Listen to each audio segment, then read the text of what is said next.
Welcome one and all to yet another red hot, spicy, sizzling, succulent, tender, moist, dishlicious, tingling Kings of War tournament report.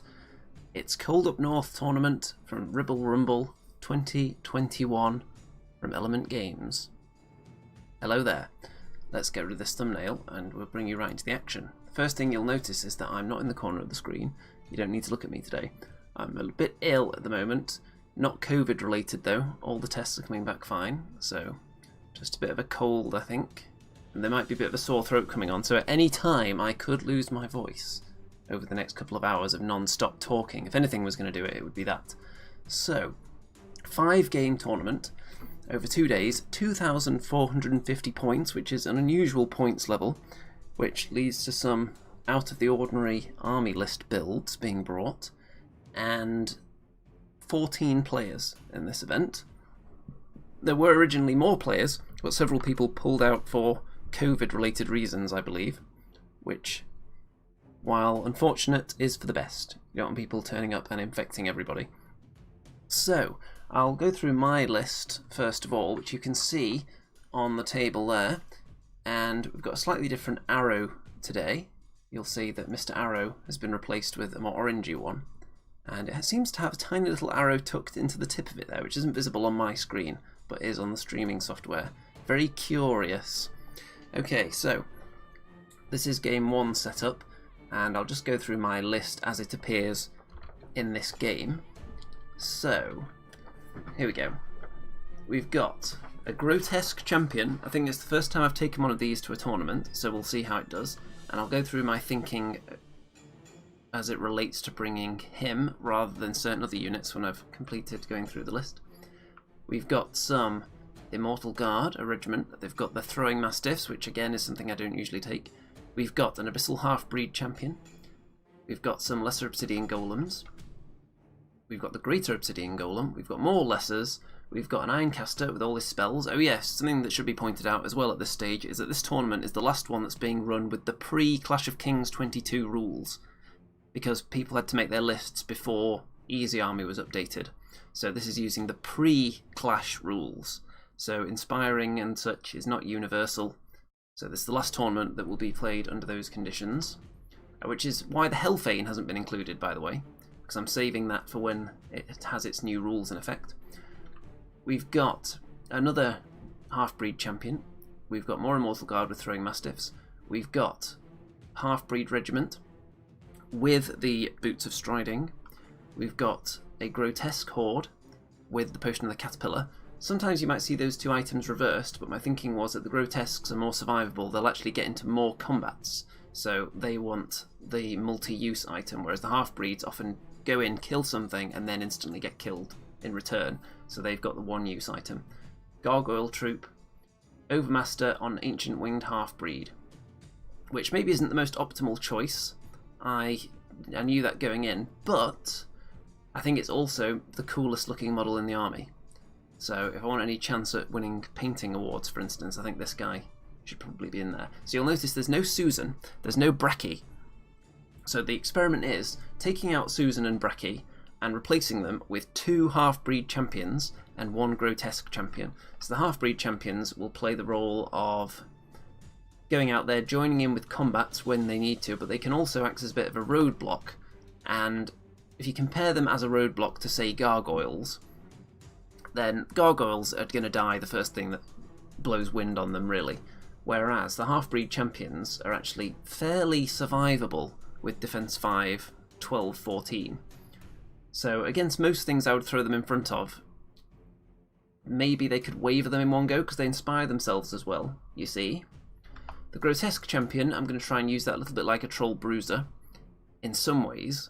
The Troll Bruiser I use also because of its inspiring presence, but the Grotesque Champion does not inspire, so I'm just going to be using it for the combat capability of looking for flanks, so it has slightly more attacks, which makes it a bit spicy. And that is the thinking behind the list. Gone for the Throwing Dogs because I had some points left over, and that's it. So no Mortars, no Susan, no Bracky. Those are the notable things that aren't available in this army. So you'll see that I'm against halflings in the first game, and it is the push scenario. And I've got pictures of the halfling list here. So this is the halflings beta list, because of course this is pre-Clash of Kings 22 as well.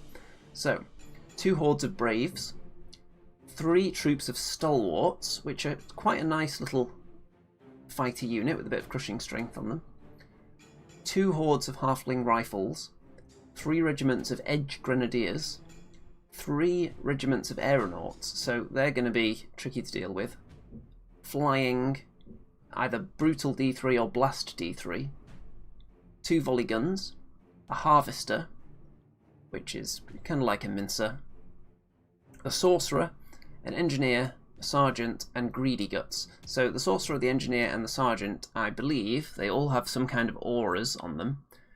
So there's a lot of auras and synergy going on in this halfling army. Anyone that's around a character generally is going to have some kind of bonus applied to them. And greedy guts is just a bit of a nasty combat beast. Wild charge D3, 8 attacks, hitting on 3s, crushing strength 1, life leech. So not bad at all for 115 points. Looks like a very, very good choice.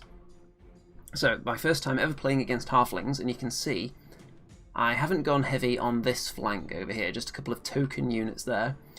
And you'll notice a theme when I set up and there's impassable terrain. Often I'll put most of my army on one side of it and then 1 unit on the other side of the impassable terrain. So if I didn't do that, then there's options for the enemy to come forward and use this bit of terrain as cover and be really close to my main battle line, with that shielding them from being seen or charged. So if I put 1 unit generally out on this side, there's 2 on this occasion, but the Grotesque Champion's fast and can easily go somewhere else if he wants. But 1 unit over there, it limits how close the enemy can get to the part of the army that I care about. So I want to contain my army between... If I could get 2 nice bits of impassable terrain that are big, and I'm only gunning for the middle of the table, then I could put my whole army in the middle of that and just have a small token unit on the outside sections. So it's a nice little defense barrier for the main bulk of my army there. So there's the center push token. I've got the Grotesque Champion and some Immortal Guard over there, and the Halfbreed Champion. These 2 obviously can leave that area alone. And then also, I like to put the Lesser Obsidian Golems, 1 horde, the next one in from this point as well. Because if anyone needs to turn round and protect from a flank assault, it wants to be a wall of defense 6 golems. And there's also the option that if something does get down here, they can turn around and be surged into it rather than having to spend a turn looking round as well. So a big golem wall in the middle, gunning for that central objective. I've put all my tokens onto this unit here, all my push tokens.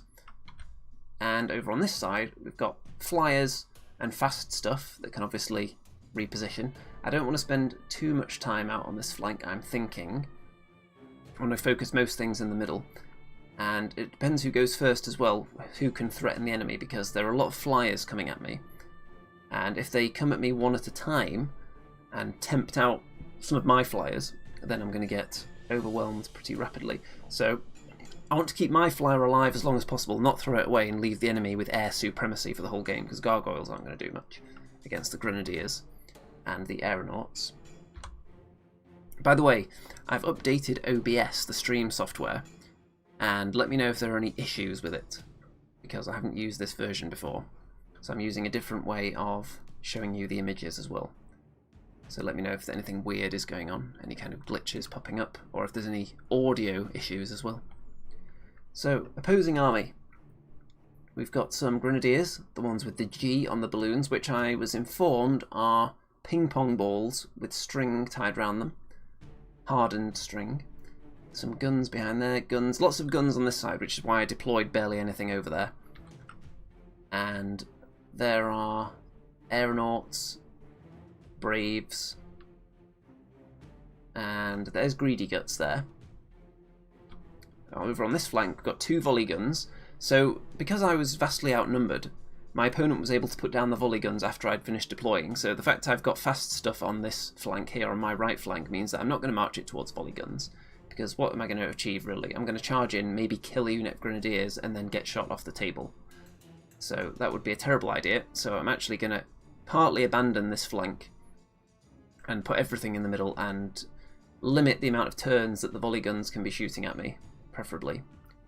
Because they're only limited range, and if they have to move, they're not going to be shooting. So the more you can force enemy war machines to move, the less they're going to be shooting you. So we're going to be using that strategy as well. Turn 1. Who goes first? I get the choice, and it's going to be me, because it's push. I want to get up there. I don't want to get held back by all those flyers, because once they start going forward and creating angles on you, then you can't advance at maximum speed because you're going to be leaving endless flanks open for them. So you want to go first, really, in this situation, I would say.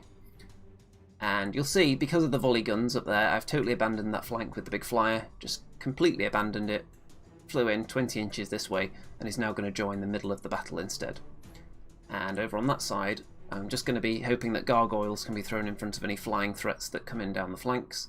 And on this side, the Grotesque Champion is going to be used in that role to just deter some flyers from landing too close to the parts of the army that I actually care about, which is this big core of rock-solid meat here. And cavalry, I need to stop them being charged by flyers, because they'll probably die. The half-breeds are kind of a glass cannon. The Ironcaster looks like I have surged this unit forward. And it's tempting to always surge something in the first turn just to move up faster, but you've got to make sure that no one is going to be given a cheeky flank charge because of it. So one thing you can actually do to mitigate the chance of that happening, if there's a potential for a flank charge being created if you surge too much, is to put something in front of the unit that you're surging so that they can't possibly be surged beyond that point, to play it absolutely safe. But in this instance it was fine because there's nothing that could reach the flank of that unit no matter how far ahead they went, as far as I can recall. Hello to Lazy Pirate Painting and Exploding 8 in the chat. Good afternoon. I don't know how many live viewers we'll get at this time of day. I imagine most people are working, but I don't have to work today. Ha ha ha ha ha. Although this is a kind of work, isn't it? Turn 1 for the halflings, and you can see there's measurements going on there. And we're going to have some movement. So grenadiers, just one regiment of them, trying to cause an annoyance there, threatening the flanks of all my units here. So I am going to have to start turning things around to deal with them. I'm vastly outnumbered in the flyer department, unfortunately. And with push, I can't just completely hug a table edge and advance and just deny all flank options, because I also need this token. If I just move up with my 3 tokens and leave that one for the enemy, they're going to have 4. So that wouldn't work out very well, would it? Over on this side, these units aren't going to be too active in the game for a little while, but they're going to start moving up, and they do a bit of shooting. 2 wounds onto the lesser golems, 5 onto the Immortal Guard there.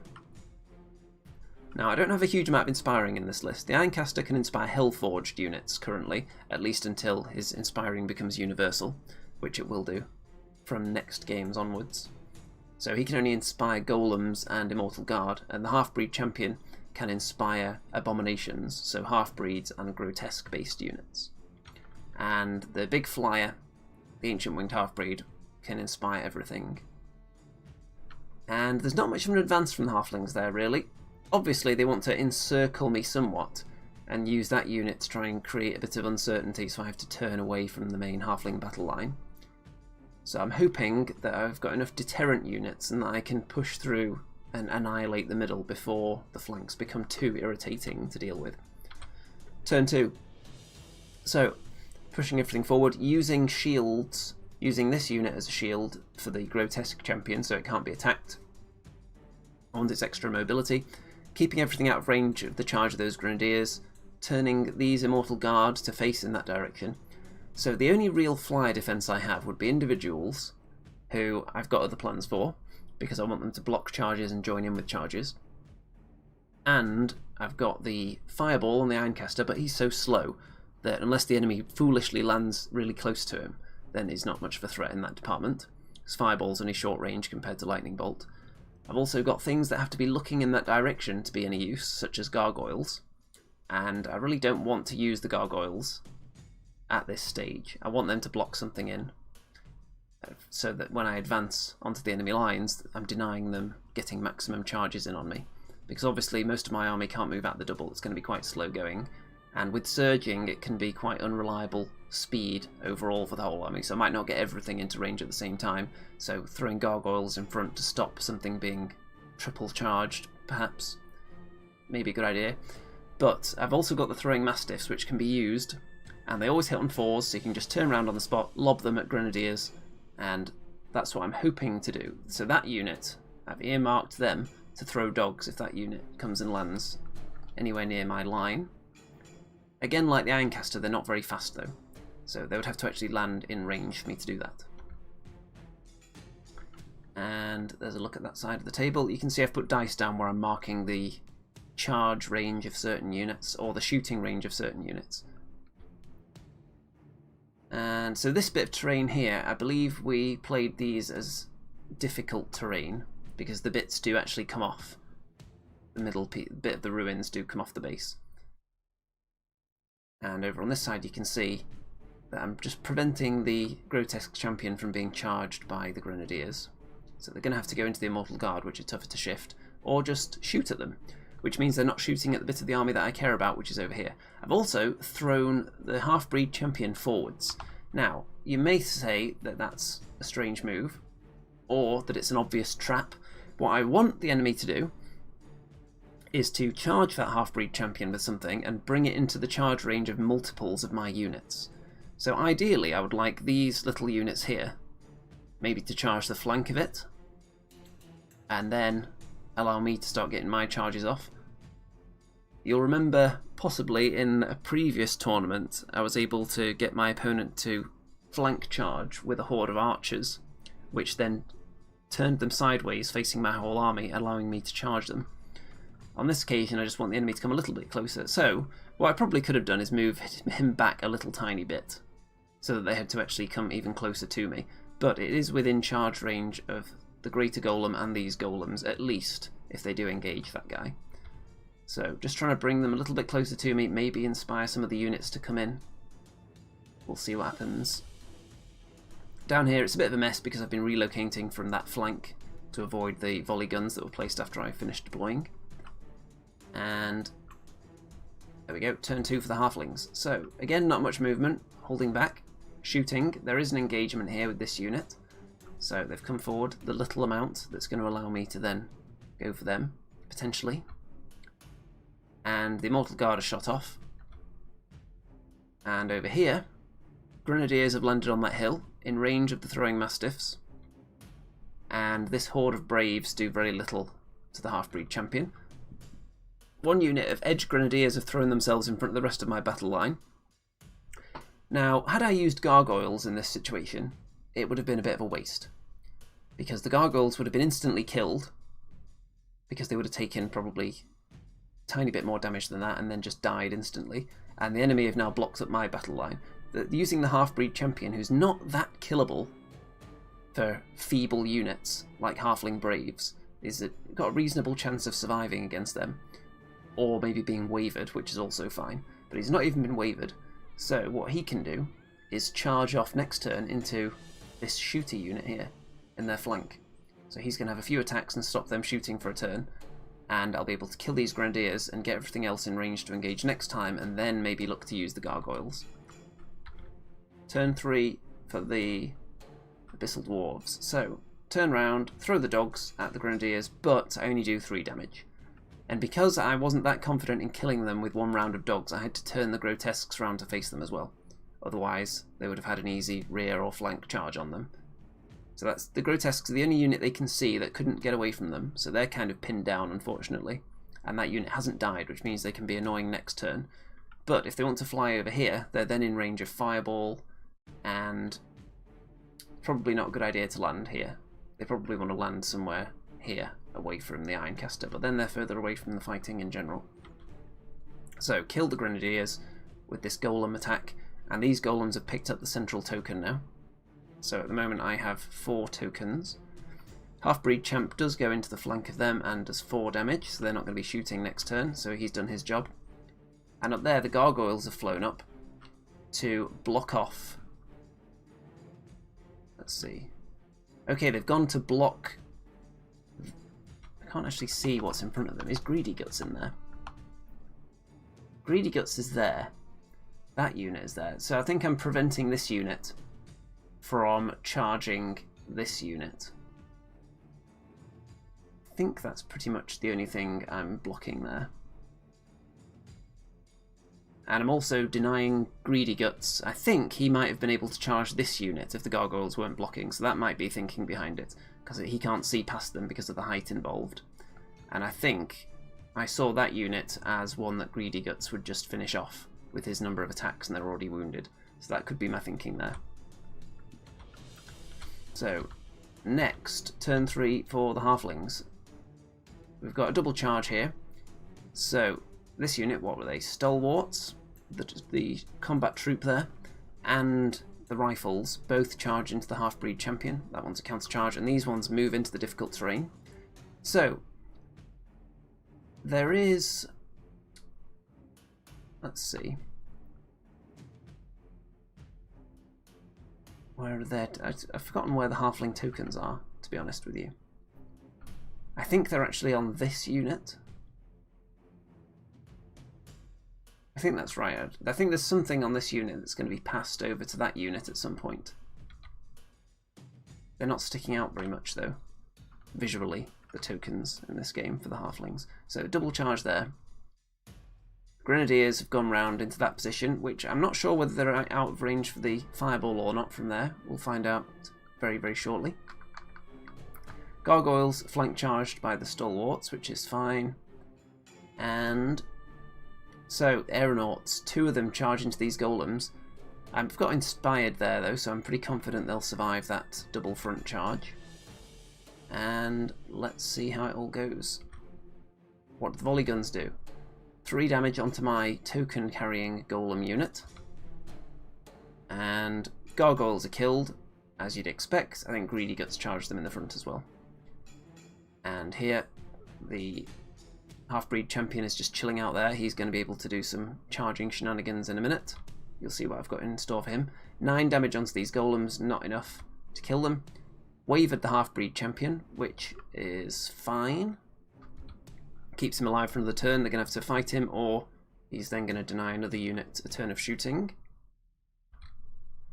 Turn 4 for the Abyssal Dwarfs. So, I had to turn this unit of Grotesques round to block the sight of the Grenadiers, to stop them charging any of my other units.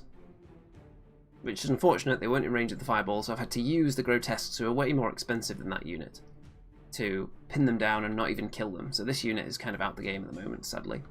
So I could have worked that flank a bit better to not let them sneak past. But I am horribly outnumbered with lots of flying units.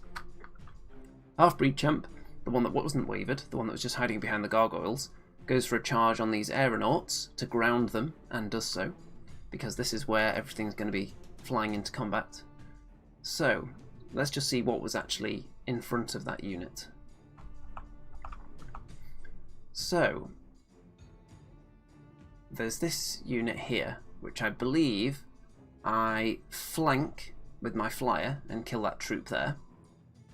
And the 2 aeronaut units just get multi-charged into oblivion. So you can see they're all dead. The little troop is dead. And I turn my back on that horde with my flyer because I want to threaten this side of the army.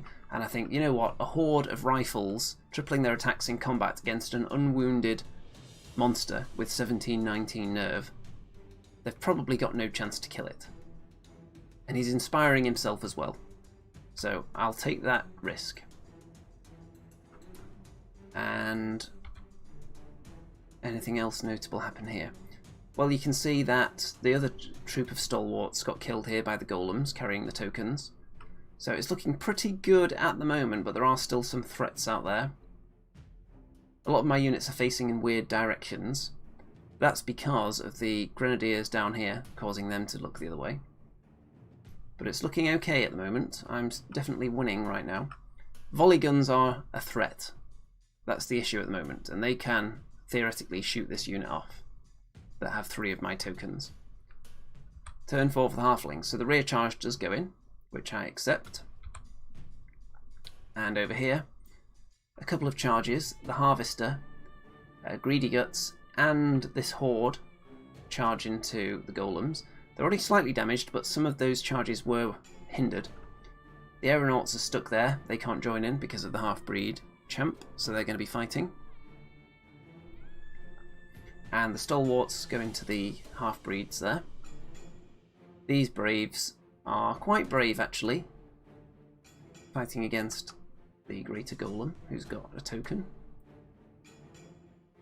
And let's have a look how much damage gets done here. Oh, something charges into the flank of them. I think it's the Engineer, perhaps. Yes, I think that's what it is. The Sorcerer's hanging around here to buff up certain units. So they have a few different abilities. They can pick one at the start of the turn and then roll a dice to determine how powerful that ability is going to be. Things like Brutal and Rallying, I think. Okay, so it looks like this unit's taken some damage. And at this point I took a picture of the game next to us because look at all those zombie hordes. I just thought it was cool. So, sneaky picture there. Back to the game. And looks like there's a bit of shooting that's damaged the Grotesque Champion a little bit. Aeronauts don't do much to the Halfbreed Champ. The token carrying unit are up to 7 damage. And they're dead. Wow, wow, wow. So roll of a 10 required on the nerve test. And they are gone. I don't think... Oh, they were inspired. Were they? That might be too far away, actually. Let me go back. Try and get a wider shot where you can see the Ironcaster in relation to that unit. How far back am I going to have to go? Okay, so no, they were not inspired, as far as I can tell there. So it still took a roll of 10 to kill them, which is annoying, obviously. But this army does lack inspiring until the Clash of Kings update. We'll give it more inspiring. And obviously I took Brekkie out, who is usually quite a big source of it. So they're dead, and the halflings have stolen my tokens in an unexpected twist. I thought that unit would definitely survive that one round, and then I would be able to deliver a furious counter-attack. But just based on the number of attacks, it's not ridiculous that they died, but there was a lot of hindrance with the charges as well. And the half-breeds are fine, so they're going to be able to charge the flank of the Harvester next turn. The Greater Obsidian Golem may well get stuck in fighting them. This unit of Golems can potentially charge that troop there. And the Flyer is dead. 10 damage in the rear from the Halfling Rifles, and they rolled a 9 or better twice, I believe. Wow, wow, wow. So I wasn't expecting them to do that much damage, to be honest. How much damage should they be doing? How many attacks have they got? Have they got about 20 attacks each or so? So up to 60. So they'll probably get about 20 hits. So yeah, they should not be doing 10 damage by my reckoning. But it's a risk, turning your back on any unit and allowing them that many dice. And it didn't pay off on this occasion. So, dead. And that's how they reposition at the end. So that turn didn't go very well, and suddenly it's looking a bit dicey. Turn 5, so I need to get this unit dead. The Grotesques are coming for them eventually, and the Immortal Guard charge into them first to make a start on damaging them. So I kill the Harvester. This combat continues. I have to accept that this unit's going to charge me in the flank. Sadly. Because there is another threat as well over here. This unit is shooting at the Grotesque Champ regularly, but you can see he's actually getting wounds back just as fast as he's been losing them. They might actually shoot into that unit this turn, I can't remember. And okay, yep. So the half-breeds, if I turned them to face that unit, it would be an instant rear charge from the Grenadiers. As it stands, this unit's basically dead if Grenadiers hit them anyway, so it doesn't matter if I turn my flank or my rear to them, because even in the front, with that level of damage on them already, they would kill them in one go. So I'm not concerned about turning my back on that unit, because they're going to die anyway. And I just didn't want these guys to get rear charged by Grenadiers. I'd rather get flanked by that unit. Turn 5 for the Halflings. So, you can see they just back away with the tokens. They don't want to continue fighting. Greedy Guts is attacking the Halfbreed Champion. Grenadiers do take that rear charge, which is okay, as I described. And the Grotesque Champion is shot off, but he's taken quite a few rounds of shooting, so it's not a bad performance from him, really. The Immortal Guard are shot off by volley guns. and the half-breeds are actually killed with the flank attack from the stalwarts, sadly. Got them up to 12, and that was enough. And wait a minute. Is that actually his damage there? No, it is theirs. Okay. Thought I'd made a mistake there. So he gets up to 10 wounds, by the looks of things. Unless that's theirs. Oh no, he's just got 1. Okay, I had to slide the tray out of the way. So he's only on 1 wound. I thought that was a bit weird. But they are dead, as expected. Turn 6. So the Ironcaster is trying to fireball that unit off because it's holding 6 tokens. I'm holding 1. And over here, the Halfbreed Champion charges into these Grenadiers. Because I couldn't actually see the tokens because I think they blended in with this unit a bit. But they did in the previous turn. I think they dropped them, then pivoted, and then the Grenadiers moved onto the tokens and picked them up. So the Halfbreed Champ charged into the Grenadiers, and if he'd managed to kill them and drop them on the ground, that would have been quite a nice turn of events. But he hasn't managed to kill them at this stage. And the Grotesques are ready to strike if there's a turn 7. Turn 6 for the halflings. So doubling up on the greater golem. Backing away further so that the Grotesques will be hindered if they charge them now. Which I would hope would still be enough anyway, because that unit's already damaged. And the Grenadiers move away from the Halfbreed Champion as fast as they can, carrying all their tokens. But he's still going to get one more go at them if there's a turn 7. And they turn round, and I think they turn round and shoot at him, but don't do anything.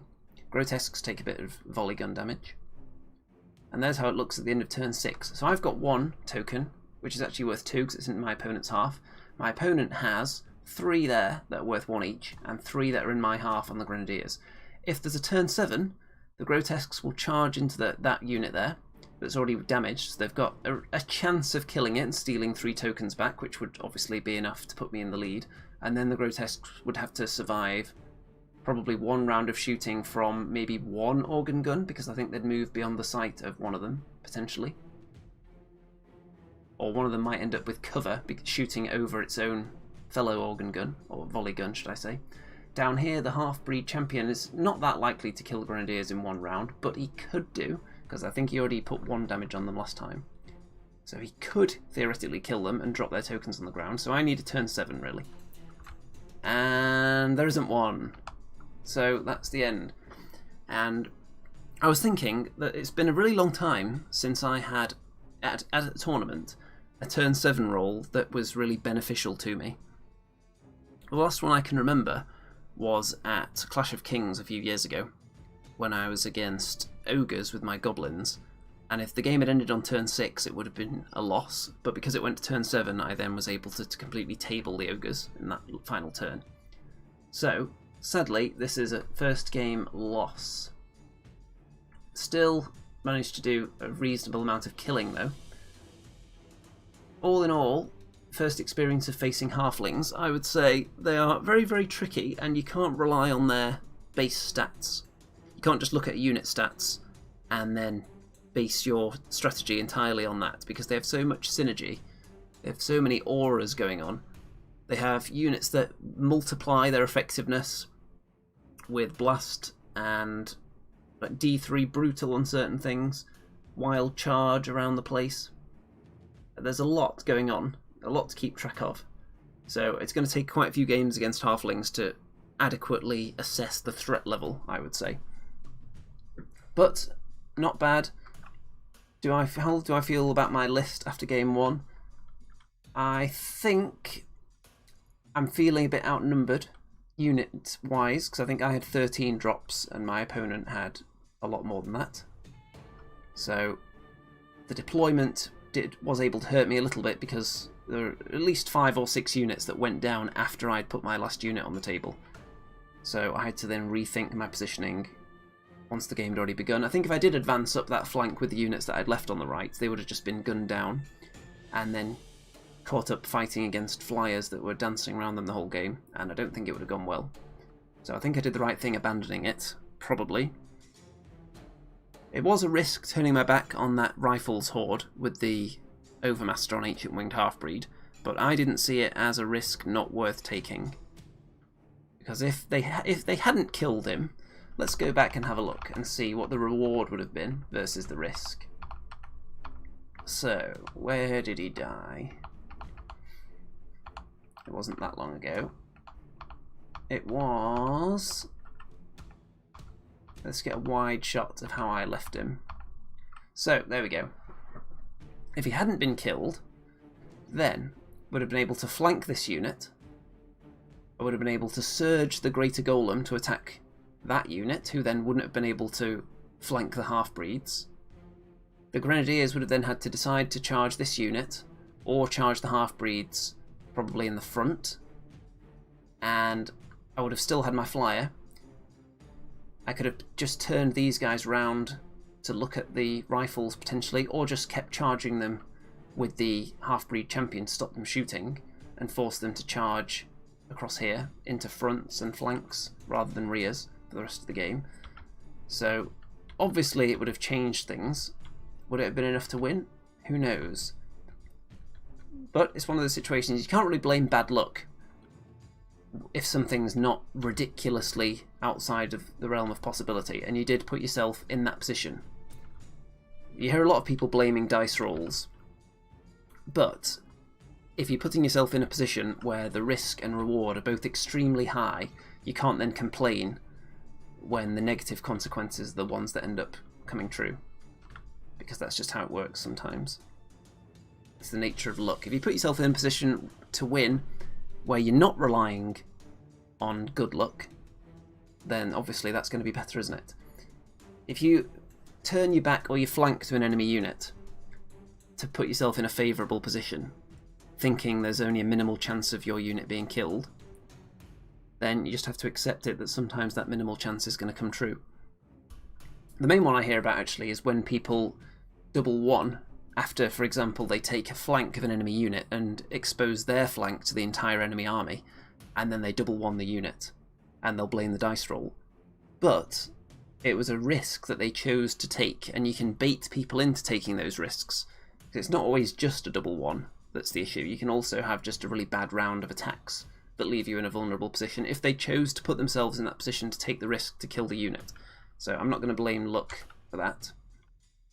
Lazy Pirate Painting says submarining then. Yes, that's the plan.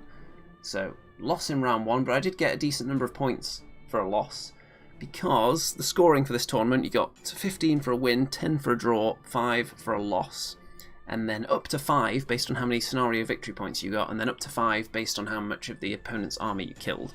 So I got a reasonable number for killing, and I got 2 victory points as well, so I did get some points on the board. So not bottom of the table at this stage. Next army I'm facing is Goblins. So, Horde of Sharpsticks with the Brew of Strength, 3 Rabble Regiments, a Spitter Horde, a Troll Horde with the Staying Stone, nice choice of item for them, Fleabag Riders with the Boots of Striding, Mincer Mob with the Brew of Sharpness, which is an interesting choice. I don't think I've seen that before. 2 Wingits, which I don't believe I've ever played against before. A Giant, a Goblin Slasher with the Sharpstick Thrower attachment, a Flaggit with the Loot of Insatiable Darkness, very, very cheap source of Bane Chant, 3 Wizards, all mounted. One of them with the Boomstick for the extra Lightning Bolt, one of them with the Inspiring Talisman to give the army a bit more inspiring, and one of them with the Conjurer's Staff, which I think lets you reroll 1 spell dice. And then Magwar and the Jews, Crushing Strength 2, Duelist, Individual. So, pretty tasty little character there. And the Magwans as well are in the army. They were on the back of the list. So they're the special Moor beasts that you team up with Magwar. And they're pretty tasty. Crushing Strength with Vicious and Wild Charge as well, so I've got to watch out for that. And here is the setup. So the scenario, I think this one is Plunder. Is it Plunder? It's the one where you can burn objectives anyway. So if you control any of the objectives, you can just choose to destroy them, and you take turns placing them at the start of the game. So I wanted all the objectives mostly on this side of the table and around the middle area, or towards one side. The side I'm going to be attacking preferably. But I tend to put them in the middle Because obviously if I choose the other side, and they're all down on... there's a few down on my side, then most of my units don't just want to sit back, because they're expensive, they need to be fighting, they don't have a shooting option. The enemy could just shoot me off the table, and I'm going to have to advance to fight with some of my army to get the ones in the middle. So I'd rather they were spread out mostly in the middle and as few objectives as possible. So I want to burn objectives in this game. That's going to be my sole goal here. So you can see I've got the Grotesque Champion on the left, and what he's hoping to do is go first and immediately burn that objective. That's the plan. There's also one in my setup area here, which one unit is going to hang back and burn in turn 1 as well. I also want this objective burned. I just want to be fighting for these 4 objectives at the end of the game here, in this triangle there. That is my goal. So burn, burn, burn.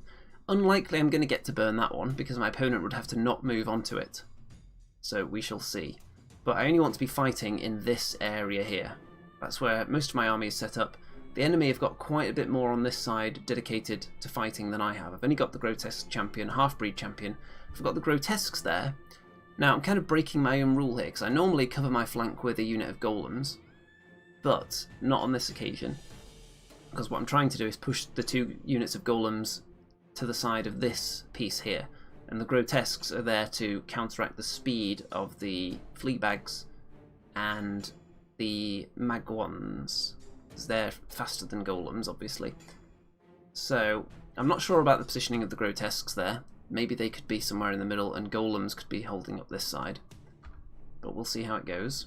So you can see where all the tokens are, and the Ironcaster behind the Golems there. Hello to Matt in the chat there.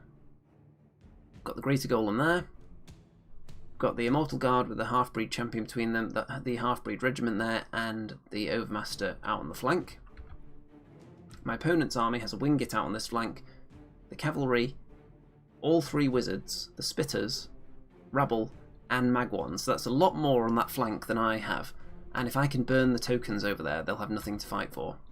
On this side there's the Giant, the Trolls, the Mincer Mob, some more Rabble. I think that's Magwar there. There's the Slasher.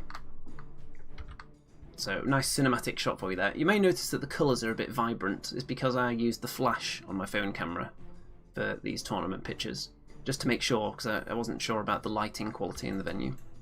So you'll see very vibrant, bright lighting here. Hello to Battle Knights. Hope everyone's picking up some red hot sizzling tactical top tips this afternoon. And turn 1, I get turn 1, and I immediately am going to burn an objective and another objective. So there was one up here that the Grotesque Champion moved in range of and just burnt it instantly, and the one back here, I left one of my Golem units hanging back far enough so that they could burn that one as well. So 2 objectives burnt. I don't have enough units to be sitting around on objectives all the way over the battlefield, so I just want to be contesting a small area. So if I'm allowed to burn that one next turn, that will be amazing, because then I can just concentrate on fighting in this square, and that's going to be very beneficial to me, not having to spread out. So the Grotesque Champion, if he gets a chance to go on a kamikaze mission to burn that objective, he's going to go for it. And I've got my flyer looking down the flank in case my opponent decides to advance and leave any flanks open. There's nothing really that's going to jump in here in his blind spot. There's none of the Wingits are there. In fact, there's the second Wingit behind that tower, which I forgot about for a lot of the game, actually. Lazy Pirate Painting. That Gobbo army looks cool. Yes, it does. This army, actually, got one of my 2 votes for the Best Painted Army Award, I think. So I'm not going to tell you who the other one was, because then that'll spoil that I didn't vote for all the others, but I can tell you that this was one of them that I voted for, because I think it looks very cool. And turn 1 for the Goblins. So the Fleabags move onto the hill and stare down my flank, which makes them extra dangerous. Being on a hill, they'll get extra thunderous charge. Everything else just moves up a bit, staying pretty compact. They don't want to leave any unnecessary flank charges open to my Overmaster. And they're going to start shooting at the Grotesque Champ. But critically, they do not advance up to this objective, which I think is a major tactical error. I think that objective is a really important one for the Goblins, because they've got Spitters there. They don't want to be advancing over here to fight. They can just advance and sit on that and shoot me for the whole game. while holding an objective. But the fact that I'm now going to have the opportunity to run up there and burn it means that I've got quite a bit of an advantage, I think, in only having to contest this zone. Turn 2 for me. So, the Grotesque Champ moves up there, burns the objective. I don't want to burn this one, because I need some objectives on the table, and I just want to be contesting this area here. And if I have to leave one Immortal Guard unit back guarding this one, it's not that big of a deal. Everything else moving up, I surge this unit up because there's no chance of anyone ending up in their flank, which is always the most important thing to consider when surging. Got my flyer up there, ready to strike. My Grotesques have turned to face the Fleabags on the hill, and I think I underestimated the Fleabags because I think are they modelled on boars? Let me see.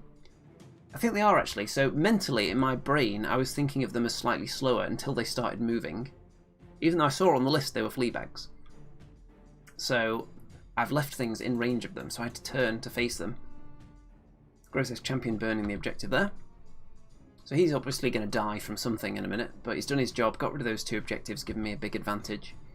Over here I'm advancing up, and I think I managed to throw some... Do I throw some Mastiffs this turn? I'm not sure. But the Halfbreed's hiding behind there, ready to strike. Halfbreed Champion, put in a position where he can't be charged by anything, and the Overmaster on Ancient Winged Halfbreed ready to attack if anyone leaves an opening for him. And I'm pretty confident with how this battle line is lining up here. Battle lines. I've actually just finished my first multi-based unit. Interesting. What is it? Turn 2 for the Goblins. So, a bit of shooting. I think that's with the slasher. Into the Golems. 1 damage. The Grotesques are in trouble, potentially. You can see that the Grotesque Champion is dead. The Grotesques, I think, just get shot a bit, so they're on 5 wounds now. But the Fleabags have moved closer, so I'm going to have to take a charge from them at some point, unless I want to throw away... In fact, I can't even throw away the Halfbreed Champion to block them because they're nimble. It's a unit for Empire of Dust. Interesting. Don't see a lot of Empire of Dust in the tournament scene. Or at least not round my way. Turn 3 for the Abyssal Dwarfs. So this is where the Mastiffs go off, and I'm throwing them at Magua. So the Halfbreed Champion on this side has charged in to those rabble. It's to hold up 1 unit, and it's also put him in a position where nobody else can see him. Only Magua, who you can see becomes wavered as a result of my throwing both sets of dogs at him. And the trolls can't see the Halfbreed Champ, so he's in a nice little staging area now, and I think I actually waver that unit there as well, so he's not even going to get countercharged. So I've got an individual who's ready to join in when the battle is commencing in a minute. I've thrown the Gargoyles forward to box in the Giant, because I'm making my advance now. So if the enemy wants to charge me, then they're going to have to charge the units that I want them to. They're not going to be able to like triple or quadruple charge the Greater Golem and take it out, because I've blocked in the Giant. I've partly blocked off the Mincer mob there as well. And over on this side, I'm abandoning that area because there's nothing to fight for, just leaving the Grotesques there, backing away a bit. And I've got the Ironcaster in range, and an individual there. So when the enemy start coming this way, I've got something to block them off with, I've got something to fireball them with if they charge into the Grotesques and maybe waver or kill them. And yeah, that's that. Gargoyles blocking off so I can make my advance. So I'm seriously outsped. You can see at this point I'm not trying to surge 1 unit way out ahead of the others anymore. That would be a bad idea because at this stage flanks will start opening up that I don't want to give up. Turn 3 for the Goblins. So the Magwans, who are also deceptively fast because of their wild charge, and the Fleabags charge into the Grotesques. So that's probably not going to end well, but I've got these 2 individuals to hopefully stem this tide. Then everything else over there is moving up a bit. There's nothing for them to contest anymore. And I think this is the lightning bolt band here. I don't think they did too much damage this turn. Gargoyles are obviously dead. And the Halfbreed Champ is just happy to sit there because no one can attack him this turn. And the Grotesques are killed. Look at all that damage that went on them. And now I've got the rear of my army exposed, so I'm going to have to do something about that threat in the next turn. So I can block units off potentially, but then again there's nimble going on, as I mentioned, so I'm going to have to do something now. to deal with that threat. But I have got things in charge range now. So turn 4. Boom. Throwing things in. So the Halfbreed Champ charges into Magua, who was hanging out at the back of the battle line slightly, so he charged through that gap. The Overmaster charges into this unit at the back that's already damaged because he wants to guarantee that the unit he charges dies, and that way I can turn to pivot and look in down the battle line there. So that's what he does. Immortal Guard move up there. This one is hanging back so they can hold this objective. And because there's the threat of 2 units attacking the rear of my army, I've just thrown everything in to fight now. I want to get the enemy killed as fast as possible. A double charge there with lots of golems, other golems into the giant. Half-breeds went into the Mincer Mob, I think it was. And you can see that the Mincer Mob is dead, I think. And you can see the damage that's been racked up on other units around here. And measuring distances there to see if that unit's got a rear charge on the golems. So you can see there are enemy threats looking at the back of my line, so I want to get this lot killed as fast as possible, but I am just going to easily mop up this area if the enemy don't do something about it quick. So my plan is kill them all quick and then get back to hold all these objectives in time. I don't feel that threatened though. You can see also that my Halfbreed Champ has charged into one of the wizards just to slow down their lightning bolt assault and just wavered one of them. Turn 4 for the Goblins. So the Fleabags were in range of that unit, but the Magwans couldn't quite make it, thankfully. So just a rear charge from the Fleabag Riders, which isn't as dangerous. The Slasher also joining in. The Sharp Sticks, they are Sharp Sticks, aren't they? And then Giant countercharging here. And the Flyer is being targeted. Is it being targeted by anything? The Halfbreed Champ looks like it's under attack. It's hard to tell from that angle. So that wizard, the wavered one, is just hanging around. Everything else that shoots now, the Wingets, for example, and the Lightning Bolt wizards have moved their way up. And let's see what happens. So that unit of golems is killed due to the rear charge and the slasher, which kind of expected. I'll have to accept that. And over here, so, okay, so the trolls attacked the Halfbreed Champion, but only did 6 damage and couldn't even waver it, thankfully. That's very nice. And the Ribble Regiment into the flank of the Halfbreeds did next to nothing, which is also amazing. And next turn I'm going to be able to mop things up seriously now, because look at all this. I've got options everywhere for my units to be fighting. It's going to be juicy. Turn 5. So look at how much I've cleared out there. Killed off the Horde there. Killed off the Trolls. Killed off the Ribble Regiment. Turned my Golem to face the Cavalry. And my Golem, I don't think it can actually be seen by the Slasher at the moment. Its line of sight is kind of like that. And I didn't kill the Giant though. But I've got the Flyer and the Halfbreed staring in this direction. So if it turns into unit trading, then I'm very confident. Because if the Fleabags want to flank charge the Golems there, they're going to be hindered by this wall. So a flank charge with a hindered unit that relies on its Thunderous Charge is not really going to worry them when they're only on 3 damage. Probably wouldn't add much to the total the Giant would do. And I think I attacked another wizard this time and wavered that one as well. So just slowing down the lightning bolt attack. Turn 5 for the Goblins. So cavalry into the greater golem. The Magwans are moving up to threaten this area and this objective. And the Giant has not accomplished much in combat. The Slashers turned round a bit and fired, I think. And yeah, they're just moving in onto this objective. So what am I going to do? You can see the damage there done by the Giant. Decent amount, but not enough to kill them yet. So I've got 2 units flanking the Giant. What am I going to do? I've got cavalry that can flank the Giant as well. So the Flyer can actually attack one of these units.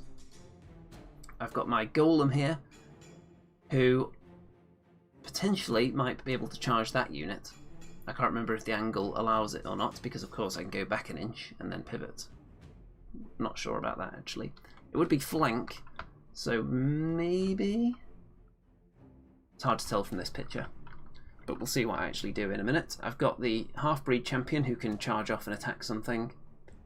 It's looking pretty good. I've got a lot of units, but I need to make sure that I position them effectively because there is still quite a bit of unit strength left for the enemy, so I don't want them overloading on any of the objectives.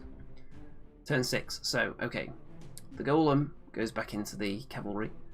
The Overmaster on Ancient Winged Halfbreed swoops in and takes out the Magwans. The unit that was the Golem unit that was there move backwards, so they also join and lend their unit strength to the objective here. And then the Halfbreeds swoop in, not necessarily swooping, they hoof their way in and finish off the giant with a flank charge. The Halfbreed Champion charges into the Spitter Horde, not only to stop them shooting, but to stop them moving forwards near to this objective as well. I feel like that's important, an important thing to do. And these Immortal Guard are just making their way down there in case this one dies, and there's a turn 7. Turn 6 for the Goblins. So the Wingets get into position to attack this unit of Immortal Guard, because they're currently holding an objective, and they do flame them off actually. Slasher into the flank, cavalry countercharging in the front of the greater Golem, but they don't kill it. So there's how that looks. So if there's not a turn 7, what is the result? If it ends there, then the enemy are holding this objective here, so that's 1. The enemy are holding...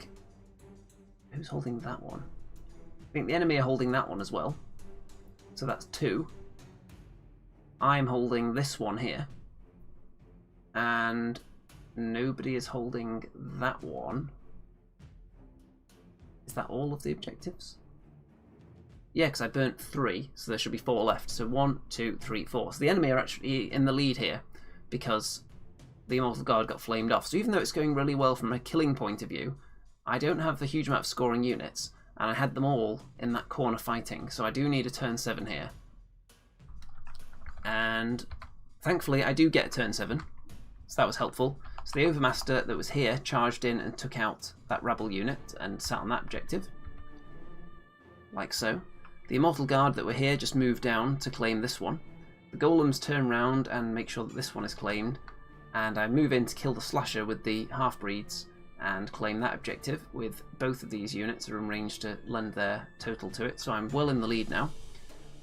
So at the moment I have 1, 2, 3, 4 objectives, my opponent has a 0. So he's going to have to claim 2 off me now to get a draw. And to secure any chance at that, the 2 Wingets move on to this objective because their unit strength is higher than the flyer I've got there, so they're going to have that one. And they try and shoot my other units off, but do not succeed. So you can see how much time's left there at the end of turn 7. Not much at all. And there it is, so I've got 1, 2 objectives, because they do actually kill off the Golems with the lightning bolt. So I've got 2, my opponent has 1. The end. So it actually ended up very close, despite the fact that I killed off a lot. I've got way more points left, I think, than my opponent does, but I don't have that many scoring units in my army, so it was a good job I managed to keep that many of them alive, and just about worked out in the end with the assist from turn 7. So pushing everything in to fight in this corner, if it hadn't gone perfectly to plan, there's no way I would have got back to hold the objectives in time. So I only just managed it because of turn 7. So maybe I could have been a bit more conservative with thrusting every part of my army into the battle line that was here. But it paid off this time. So that's a win. Next is against this list here, which is slightly different camera angle. So this is basilians, and I'm going to be facing off against a men-at-arms spearman horde and 3 regiments of paladin foot guard, and I'll tell you something about what they do in a minute. A troop of Gur panthers, a regiment of paladin knights, a horde of ogre palace guard, a horde of Elohai, a phoenix, a priest with bane chant, a war wizard with the boomstick, Samachris, mother of phoenixes, and Julius, Dragon of Heaven. So I'll tell you a bit more about them in a second as we look at the battlefield. So, the dragon dude, which I think is that one, he's actually deceptively powerful. You look at the model and you think, oh, it's not as big as a dragon, surely it's not going to be as powerful. It's actually more expensive and more powerful than a dragon, including my big flyer. So if it got into a one-on-one fight, that thing would easily win, I think. Phoenix deals out some healing. The 3 regiments of, what were they called again? Paladin Foot Guard. There's something going on with them, which I'll look at in detail in a moment. So this is control scenario. So you can see we've put the tokens there just to divide up where the table sections are. So we blue tacked those down so they would stay in place, just so you can see where each sixth of the table is. Anyone who's unfamiliar with the scenario, you want to be claiming each table section, and you get double if you hold your opponent's central area. So my setup, I've got the Grotesque Champion and the Grotesques on this side, some Immortal Guard. So what my usual plan is, if we look at the wide chart again, you don't need to contest all the way out here and out here. If you've got an army that wants to be compact, you can. All you need to do is control this area here, this line between these 2 points, because then you only need to extend yourself a little bit beyond that. So this kind of area, if you're fighting in there, if you look at that as the rectangle of the main fighting zone, all your units are going to be in a position where they're contesting different areas, and it's quite easy to hop them into different sections at the end of the game. So it's usually a good idea to go second as well, I feel, in this scenario, so you can maximise the placement of your unit strength after your opponent has already finished. So I've got a bit of a wall of meat in the middle there with all the golems. I've got my flyer behind because I don't want to be on the flank in this game, really. And mainly because I don't want to be fighting that thing, to be honest. I want to fight that on my terms if I can, because it's an absolute beast. And over on this side, I've got my half-breeds, Halfbreed Champ, more Immortal Guard. The Immortal Guard are probably the most expendable main part of the battle line. So if the enemy wants to charge them and kill them, then that's usually acceptable. Over on this side of the table, so that big horde has really got nothing to fight, the way we've deployed. These 3 Paladin Foot Guard units, the one with the treasure chest, gives an aura to all of them that makes them, I think it's elite. So, got to watch out for that. Ogre Palace Guards. So it's quite a decent little fighting force there, and I think that character heals there. Phoenix heals. There's Cavalry, there's the Elohai, and they're going to be hitting on 2s, which makes them very tasty. A bit of a cinematic shot. So, moving into... Did I take a picture for turn 1 there? I think it's gone into turn 1 because he's taken some damage. I think my opponent chose to go first. Oh no, I made my opponent go first, that's right. Because, again, you want to go second probably in control, unless you really need to be closing the distance on the enemy because they've got long-range shooting. So they didn't have that much shooting to worry about. They did put 2 damage on the Halfbreed Champ, but he doesn't care. Moved up a little bit, but not much going on. This unit is going to be held up significantly by this big tower, and I'm not even going to mess with them, really. I'm hoping that that horde is just going to be out the game by the time the fighting's over. Turn 1 for me. So, also, I'll point out at this stage it was becoming apparent that my opponent is a very, very precise player, has a lot of these sticks, a lot of angle, little widget things.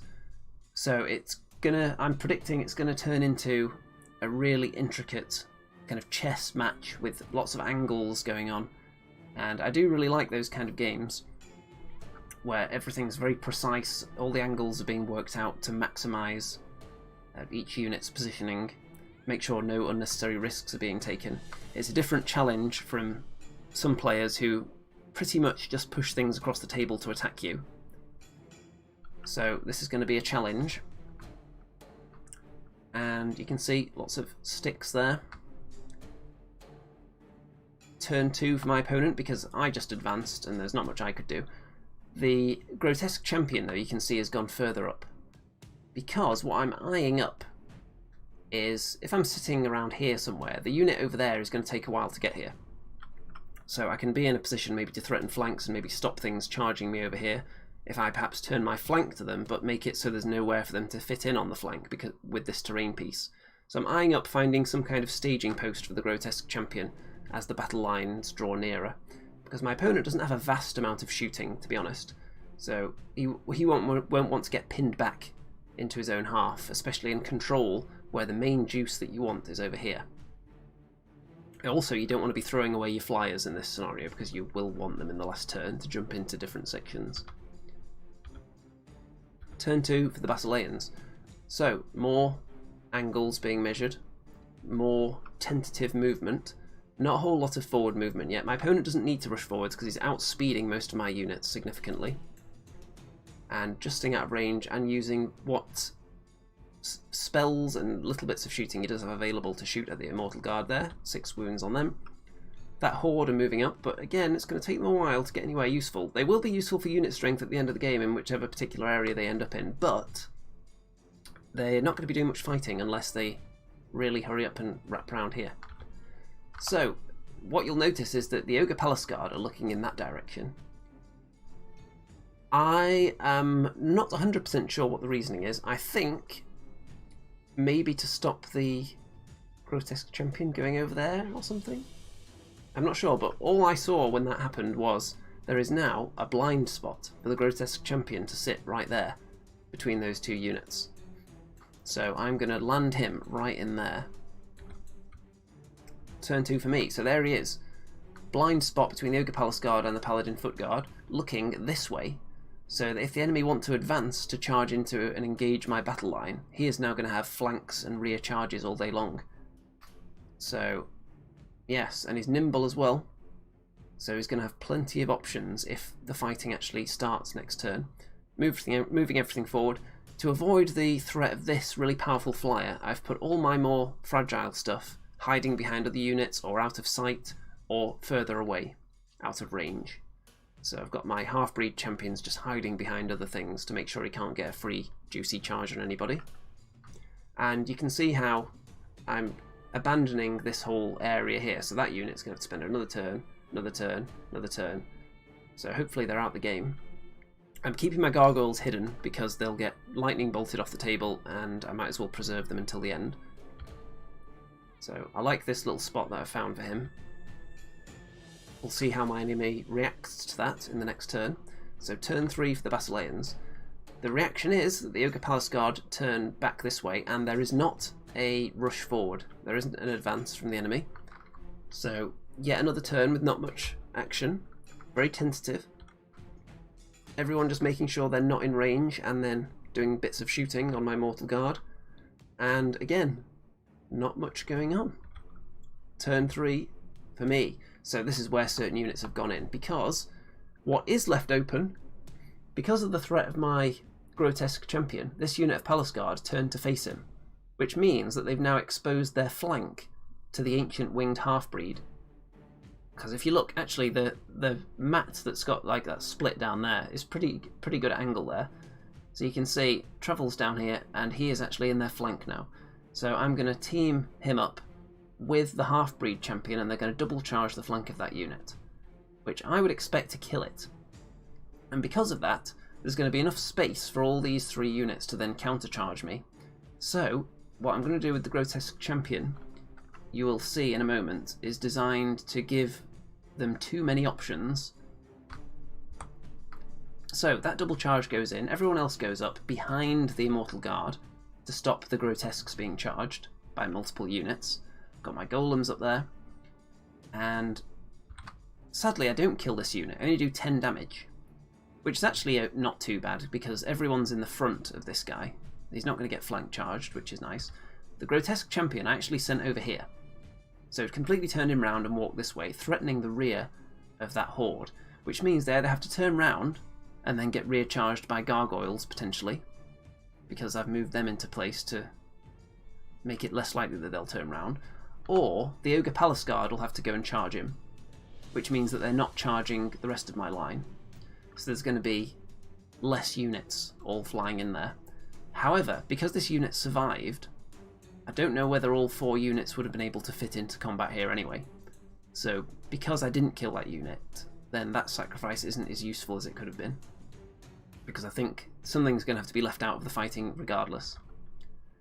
Over on this side, I'm just moving forwards, putting myself in charge range of the knights, but trying to limit how many units can attack each thing. If they want to double charge or triple charge or quadruple charge the greater Obsidian Golem and kill it, that's okay, because they're then in range for me to start charging with all my golems, and I would happily accept that as a price to pay for getting into combat with these squishy little basilians. Turn 4 for the basilians. So the Ogre Palace Guard do go into the Grotesque Champion, which is the little distraction caused over there. The Horde do not turn round and get recharged by gargoyles. Probably wise. And we turned these units round because they wouldn't face each other at all because they're too pokey off their bases. So the knights charged into the front of the Greater Obsidian Golem, as did the really fighty hero whose name I've forgotten already. And the Immortal Guard takes some more punishment from shooting. These Immortal Guard get double charged by 2 of the Paladin Foot Guard units, and the other ones charge into the Overmaster on Ancient Winged Halfbreed. So one of these units is damaged. I think it's this one. They've been healed back to 6 wounds there. A bit of damage done on the Overmaster, but not too much. And a bit of damage done on the Great Obsidian Golem, but again, not enough. So I've now got charges, I've got flank charges opening up, so I can maybe kill this really threatening unit in one go now, because I've got a flank charge with the golems. So I'm looking forward to that. The Grotesque Champion does die, as expected. The Ogre Palace Guard are now facing back into the action. But what I'm going to do is charge that unit with the Immortal Guard, because the Immortal Guard are almost dead anyway. So that means the Ogre Palace Guard will have to then feast on them for a turn and allow the Grotesques to fight something else for a little while. This unit can't just turn around willy-nilly and face into the battle now because they've got gargoyles staring at them, who wouldn't mind taking a flank out of them. Turn 4 for the basilians. No, turn 4 for the Abyssal Dwarfs. So I'm just advancing with these Immortal Guard, making sure they're still a threat, so they have to waste shots on them. The hero there is killed. I didn't manage to kill the knights with this charge here. With this one, I put these golems into the flank and countercharged the big guy into the front, and then these ones into the knight. I wanted to get that fly I just killed outright, and it succeeded. Knight's not dead yet though. The Grotesques kill a regiment, the one that was already wounded. The Immortal Guard attack that one, as I said, just to block in the Ogre Palace Guard. And over here, the Overmaster does some damage there, but doesn't kill the unit in one round. It doesn't have that many attacks. And we're on to turn 5 for the basilians. So, this time they choose to attack the Halfbreed Champion, the regiment there, and they do waver it, hoping to kill it in one round and then overrun into the Overmaster, but they don't kill it, so nice. Those Immortal Guard take 1,000,000 wounds and do get killed, as expected, but they did their job, and then this Healy character charged into the Grotesques. The Knights and the Elohai double charge these golems, but look at that. Not much, because the Knights don't have their Thunderous Charge. Not much done at all. The Elohai, I think they only have Crushing 1. So it was difficult, but I would expect them to do a bit more than that, really. Grotesques take a tiny bit of damage, so they're going to lose their Thunderous. And there's how it's looking. Quite healthy. Turn 5 for the Abyssal Dwarfs. So, the Knights are dead. The Elohai are not dead yet, but they're totally surrounded now, and they've taken damage. The Grotesques charged into this unit, didn't kill them in one go. The Overmaster and the Halfbreed Champ finished off the unit here. And that's where the Knights were. So we're all just looking at the Elohai now, and even the Halfbreeds are staring at them now. That unit's taken some damage, and I've made sure that the Grotesques couldn't be seen by this unit yet. And we're on to turn 6 for the basilians. So, what are they going to do? The Phoenix makes its way down here. The Elohai having one last go at trying to kill this unit before they get flanked into oblivion.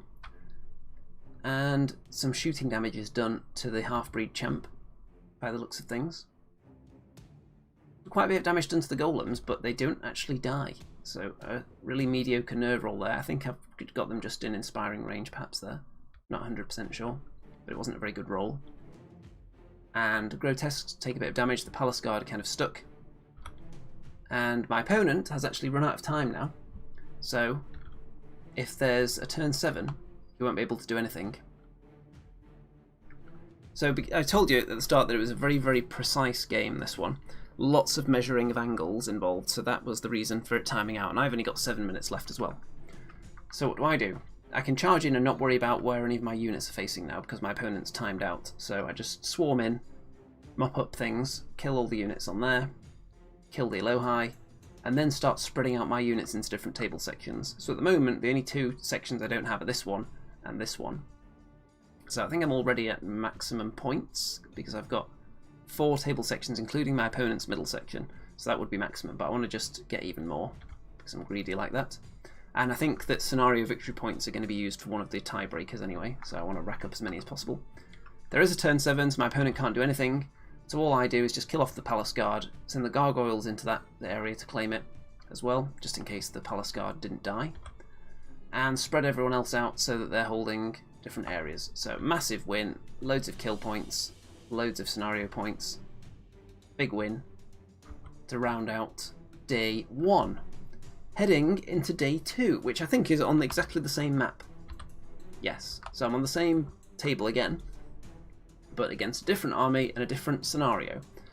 So, it's time for Dominate against Ogres, which are 2 words that they spark mixed feelings. Dominate for my army is usually a good idea because I don't want to be spreading out too much.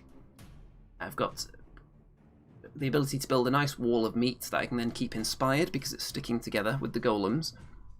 On the other hand, ogres, any kind of scenario that rewards unit strength is going to favour them because they all their unit strength is in quite small footprints. All their hordes are worth a nice amount of unit strength and they're not that big.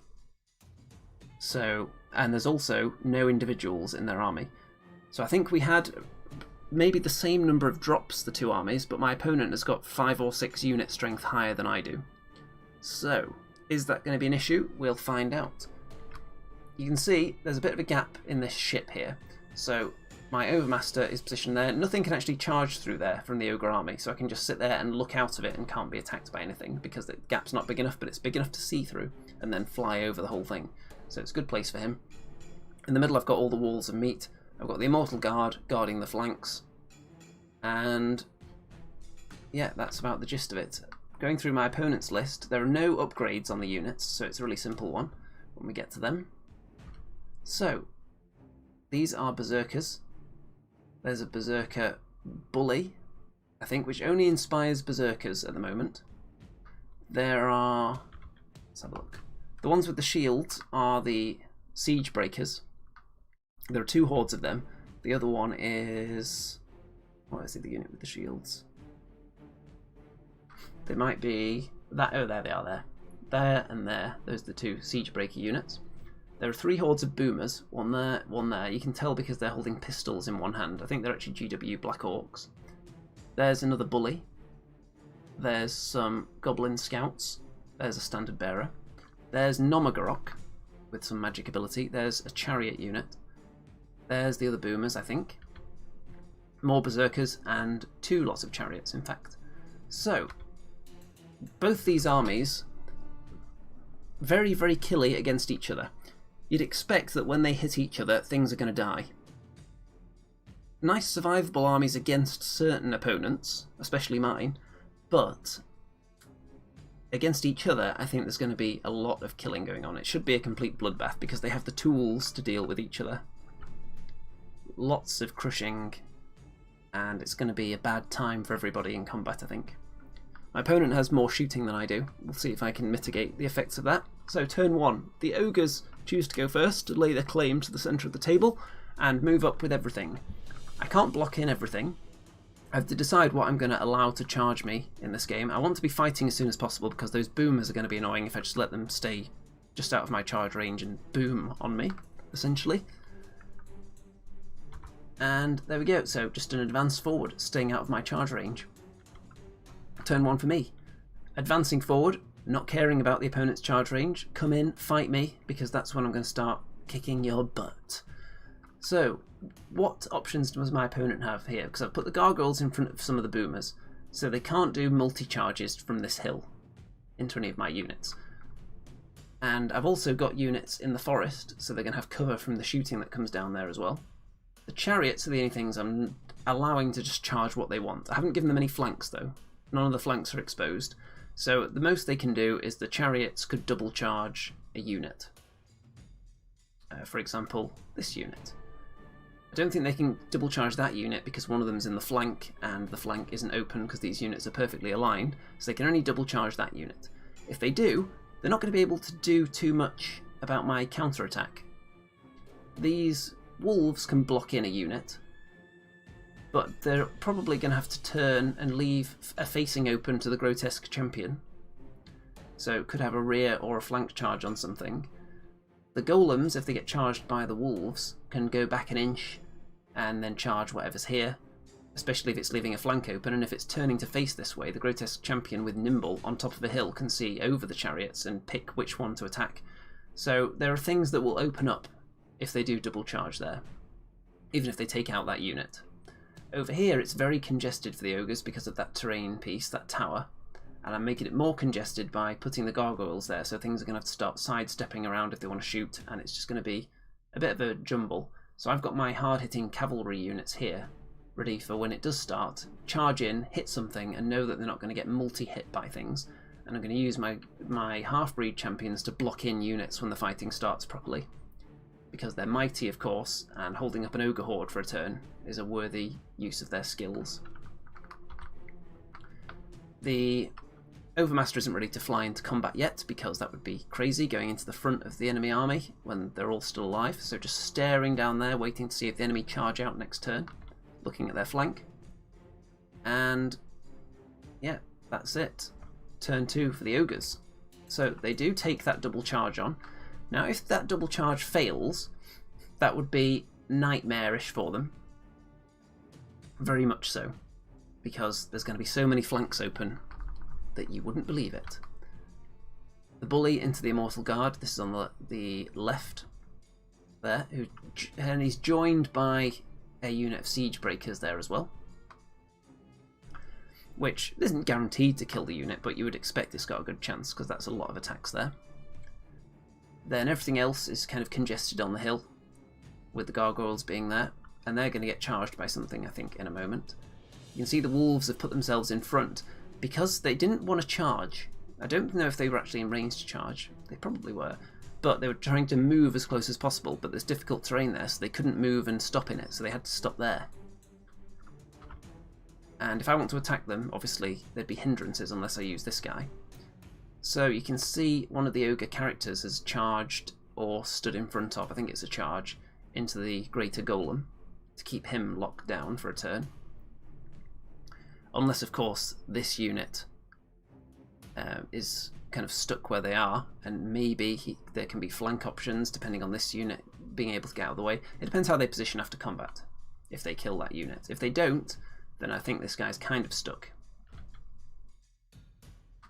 So, because of the space there, one thing that's somewhat apparent is that if this unit is able to attack that unit in that position, then it could potentially be a flank, which would mean that they might not fit into that space there. So that guy might have to go sideways to make space for them. So all these things are going through my head at this point, but it depends what happens in this combat and how these are positioned at the end. So, a very annoying thing happens. The Grotesque Champion becomes wavered by shooting. So I was lining him up nicely for some kind of flank assault in a minute, but he's now been wavered, so that's bad news. These golems take a little bit of damage, Grotesques a little bit of damage. Gargoyles take 1 point of damage from the standard bearer, so they're going to live, so they can be annoying for another turn. And the Immortal Guard on the left flank are dead, as expected, not much of a surprise there. And 1 damage to the greater golem. And these Immortal Guard take 8 damage from the ogres, the berserkers over there, but they're fine. The Golem Horde are dead on 12 wounds. So, this unit would have probably had to turn had this unit not been wavered here, the Grotesque Champion. They would have had to pick their poison, kind of. Because if you face that way to protect against the golems, then... yeah, I'm not even sure, because this golem unit wasn't engaged, so they wouldn't be able to back up an inch. So I don't know if they would be able to threaten this unit. So they could turn to face that way, maybe, because I don't think they could pivot, because to go backwards I think you have to be engaged. So it's a complicated process. But in the end they end up turning that way. They don't have to worry about the Grotesque Champion because he's wavered. So that's a nice little bonus for them. So what am I going to do in response? So we actually determine that this unit is in the front of this unit here. We had to get a little angle thing out to make sure it was correct, but that's what we landed on in the end. I feel like we determined it was exactly 50-50, but we did eventually decide that it was going to be a front charge. So the Immortal Guard countercharge the Berserker Brave Regiment and kill them in one go, which is really nice. The Golems charge into one of the Chariot Regiments and kill them in one go, which is nice. The Halfbreed Champion charges into the back of this one to take away their Thunderous Charge, and I don't need to turn the Golems round because they're already in the front of the Chariot Regiment here, so there's no need to worry about being flanked there. And here, the Greater Obsidian Golem killed the character that attacked him. The Ancient Winged Halfbreed swooped in there, and okay, so let me go back a sec and look at the situation from a different angle. So this unit here, they've given their flank to the Ancient Winged Halfbreed. So I want to charge in and land there, but there's some Berserker Braves up there who want me to do that, because then if I kill that unit, if I face that way to protect against the Siege Breakers, so actually, okay, I can take the Siege Breakers out of the game if I position myself there, because if I give them my flank and I'm against the terrain, there's nowhere for them to land to attack me. So they wouldn't be able to fit and align against my flank because of the terrain, which means the only threat is the Berserkers over here on the left. So I'm going to use a Halfbreed Champion to box in a unit now. So let's have a look at that. So into the flank, the Grotesques in the front of that horde killed them. This Berserker Bully can't see anybody because I've positioned everyone outside of his sight. The Halfbreed Champion is blocking in the Berserkers there, so my flyer is safe. So always protect your rear. And I think the Boomers can probably charge me in the front, but that seems like a real waste of their talents, and they'd be exposing their flank to the Grotesques and the Halfbreeds. So that would just be bad news for them. So the Siege Breakers aren't in the game yet. I've got them blocked off for a turn, so next. It's looking quite good at the moment, I think. I think that was a successful turn. It was worth the sacrifice of that one horde of golems, I think. But I do need to chew through enemy unit strength because they do have a lot.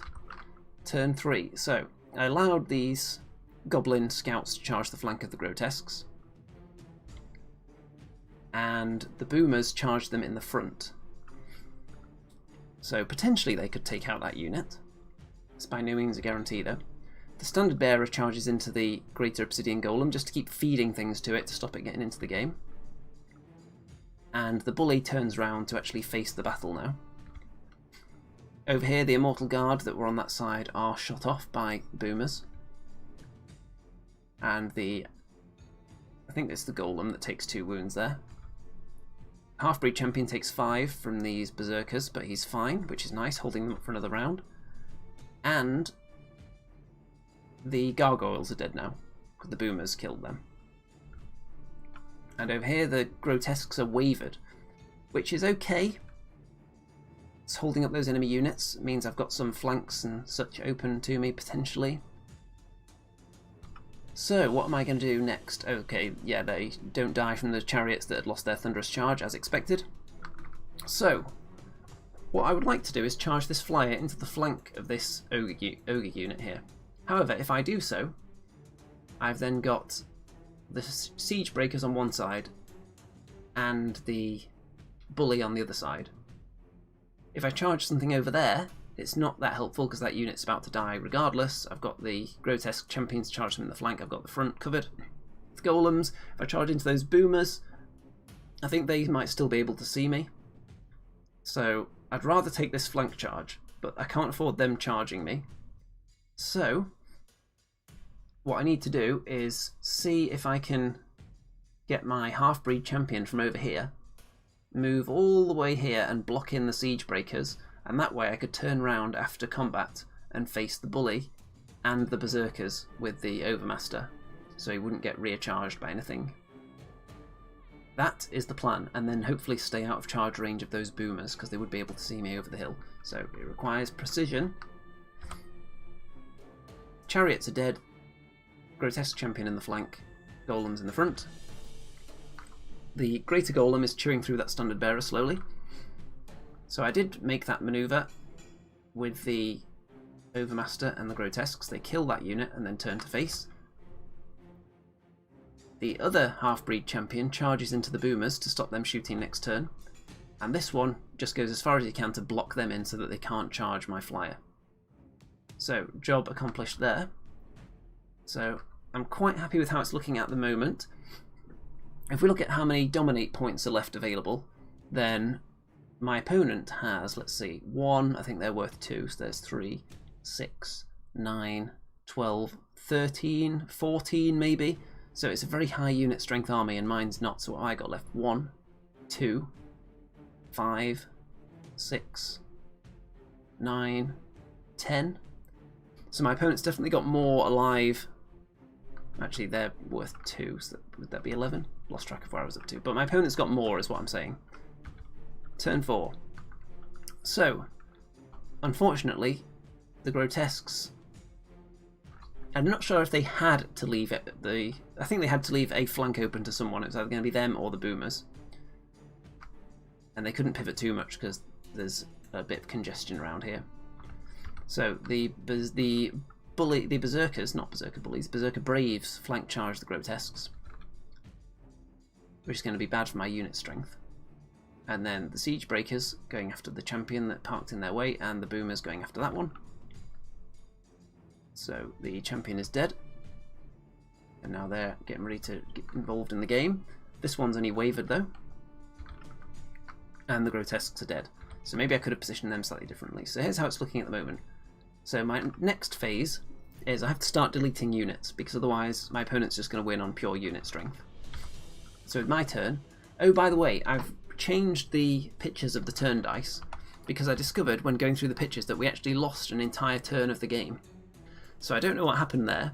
Maybe both of us moved the turn dice by mistake or something, but we actually played one less turn than we were supposed to during this game. So I've rejigged the pictures to account for that. So keep that in mind. So I go for a double charge with the Golems and the Grotesque Champion into these boomers. Do 9 damage, which isn't as much as I would like to do. Were they already damaged? I'm not sure. And don't kill them, sadly.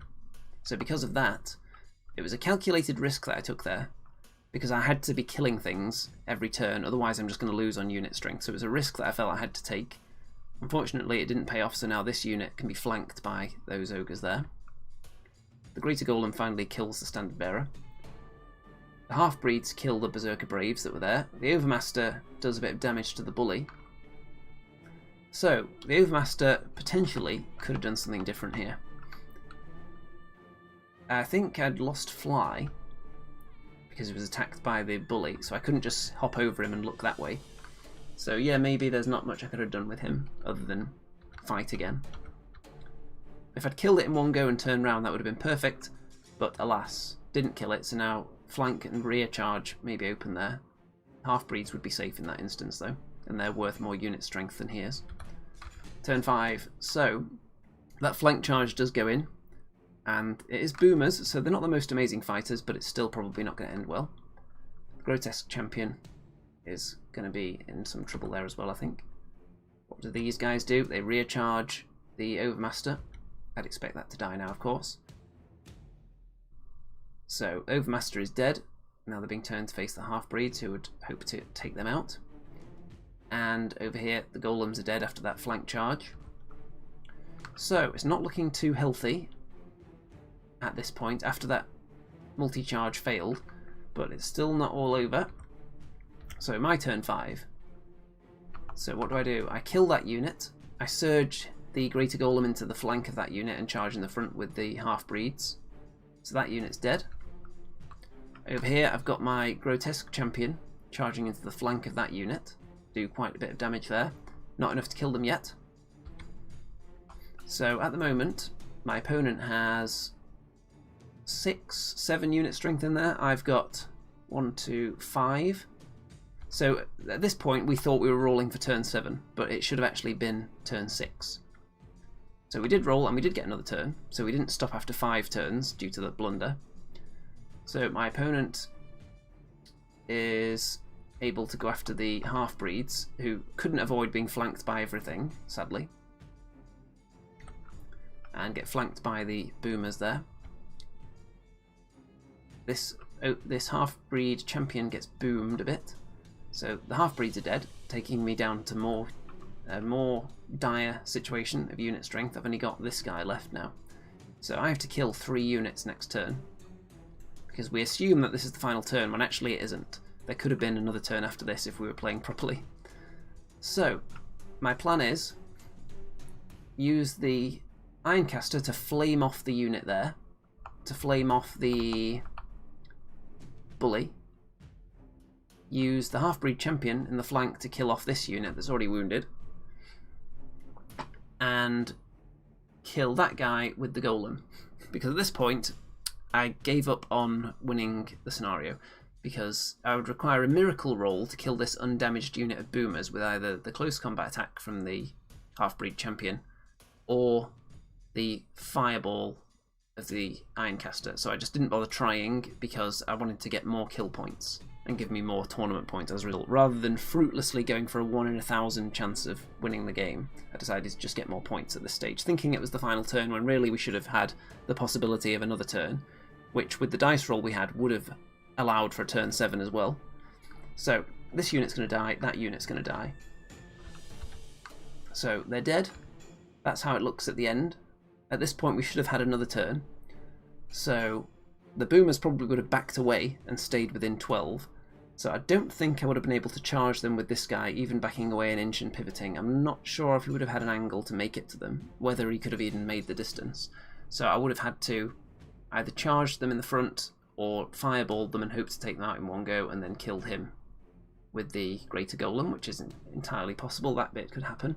And if I was using fireball, in fact, I could double up on the combat onto him and guarantee he would be killed.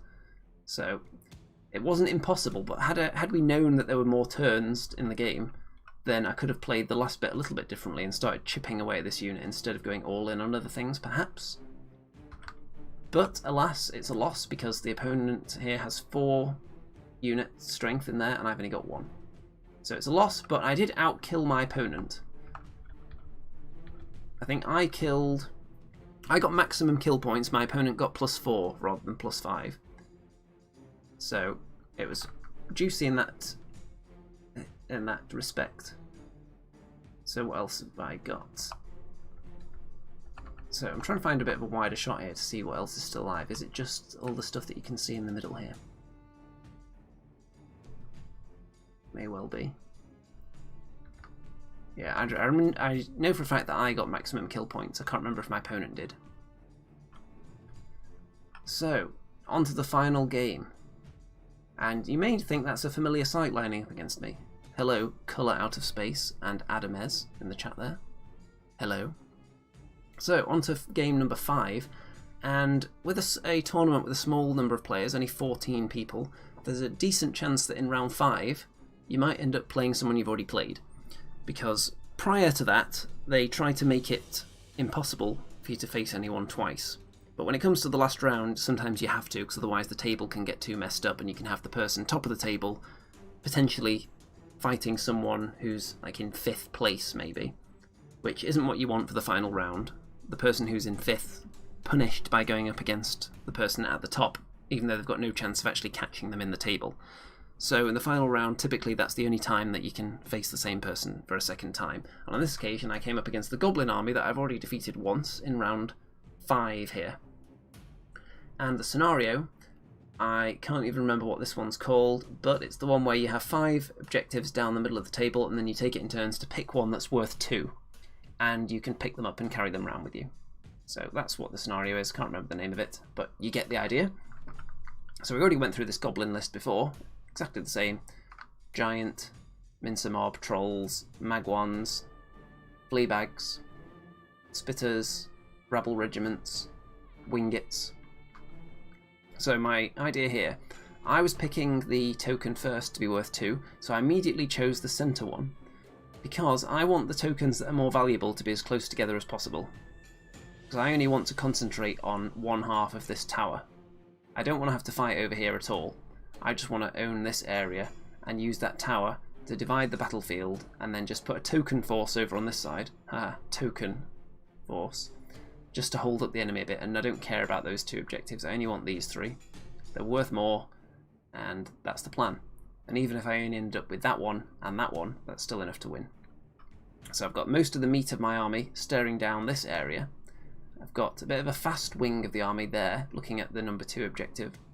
So if I go first, the gargoyles are going to swoop forward and block off things so that something else, the Grotesque Champion here, can go and pick up that objective immediately.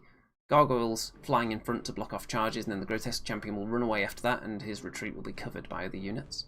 So that's the plan there. If I go first, if I don't, then I'm just going to have to try and kill everything. That's generally the plan here. So the 2 regiments of Immortal Guard together are going to be holding up this whole flank of the enemy army, hopefully, which has got more points dedicated to it than I have slightly. Not a huge amount though. And on this side I've got all the meat in the middle and then fast stuff on this side. So, my opponent's set up. You can see there, all the rebel regiments together, the mincers behind. Don't want to get them hit before they can dish out some damage. Trolls, the wizard battery is behind there somewhere. Turn 1, so the goblins win the roll off and elect to go first and just push things forward pretty much. Mostly as fast as they can go, all the way across the table, trying to get to the objectives as fast as possible to stop me claiming them and then hiding. Everything up as fast as it'll go on that side. Over here a bit more conservative, but some shooting damage done to the Immortal Guard immediately. And some lightning bolting wavers the gargoyles. So normally the gargoyles are hiding in the first turn, and on this occasion they probably could have been hiding behind that house. But I was positioning them for the highest benefit if I'd got the first turn, positioning wise. So I took the risk that if I didn't go first they might get shot a bit, but thankfully, because they're in inspiring range, they only got wavered. Turn 1 for me, so advancing. Not fully maximum speed, because that would be silly. So the Immortal Guard are going to hold up this area here using the tower to protect that flank of the army. And here's the big wall of meat that's going down the middle.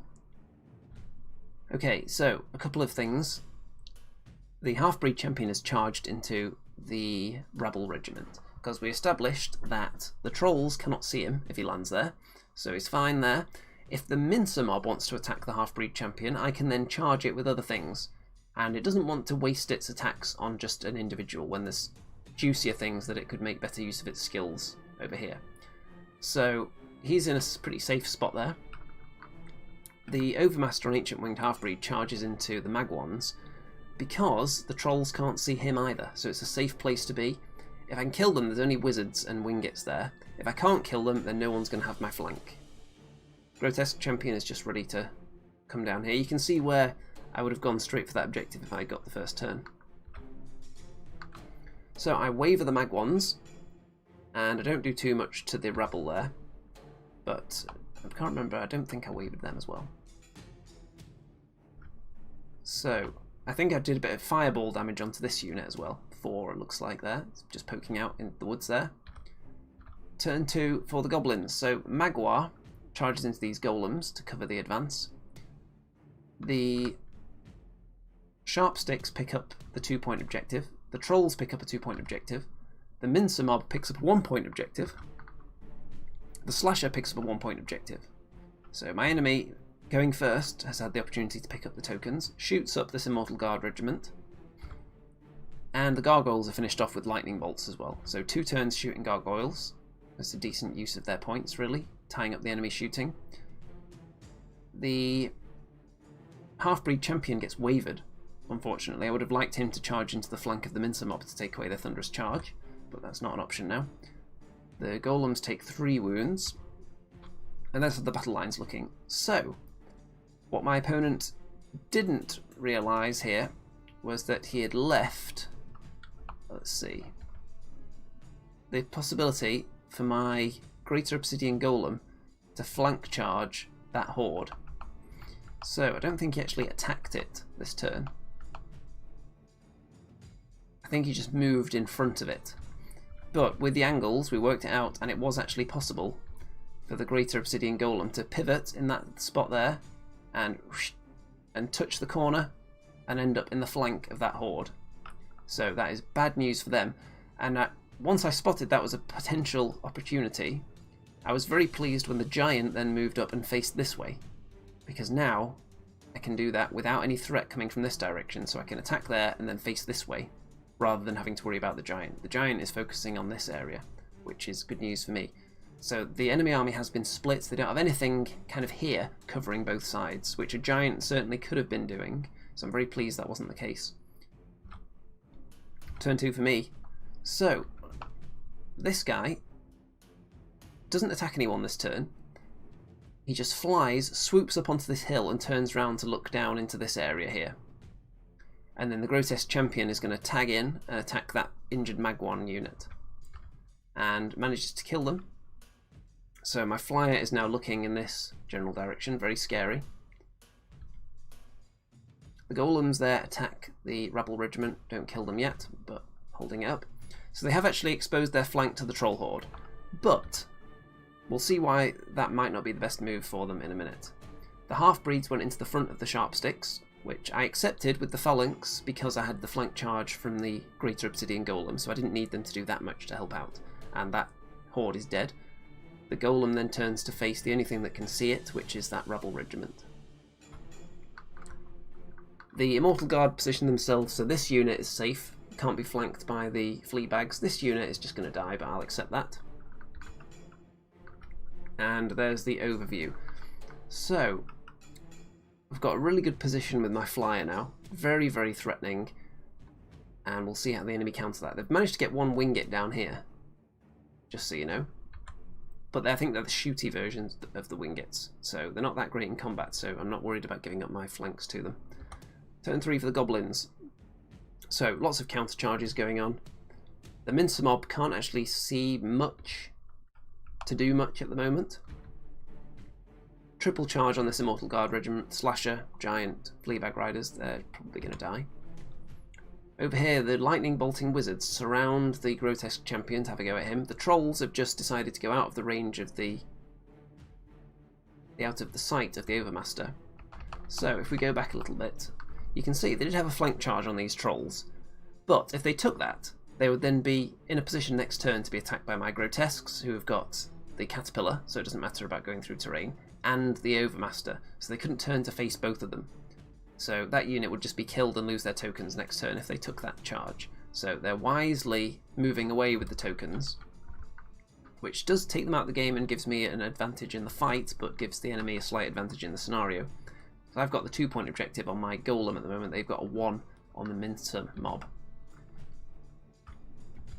So, what happens next? This Grotesque Champion takes some wounds there.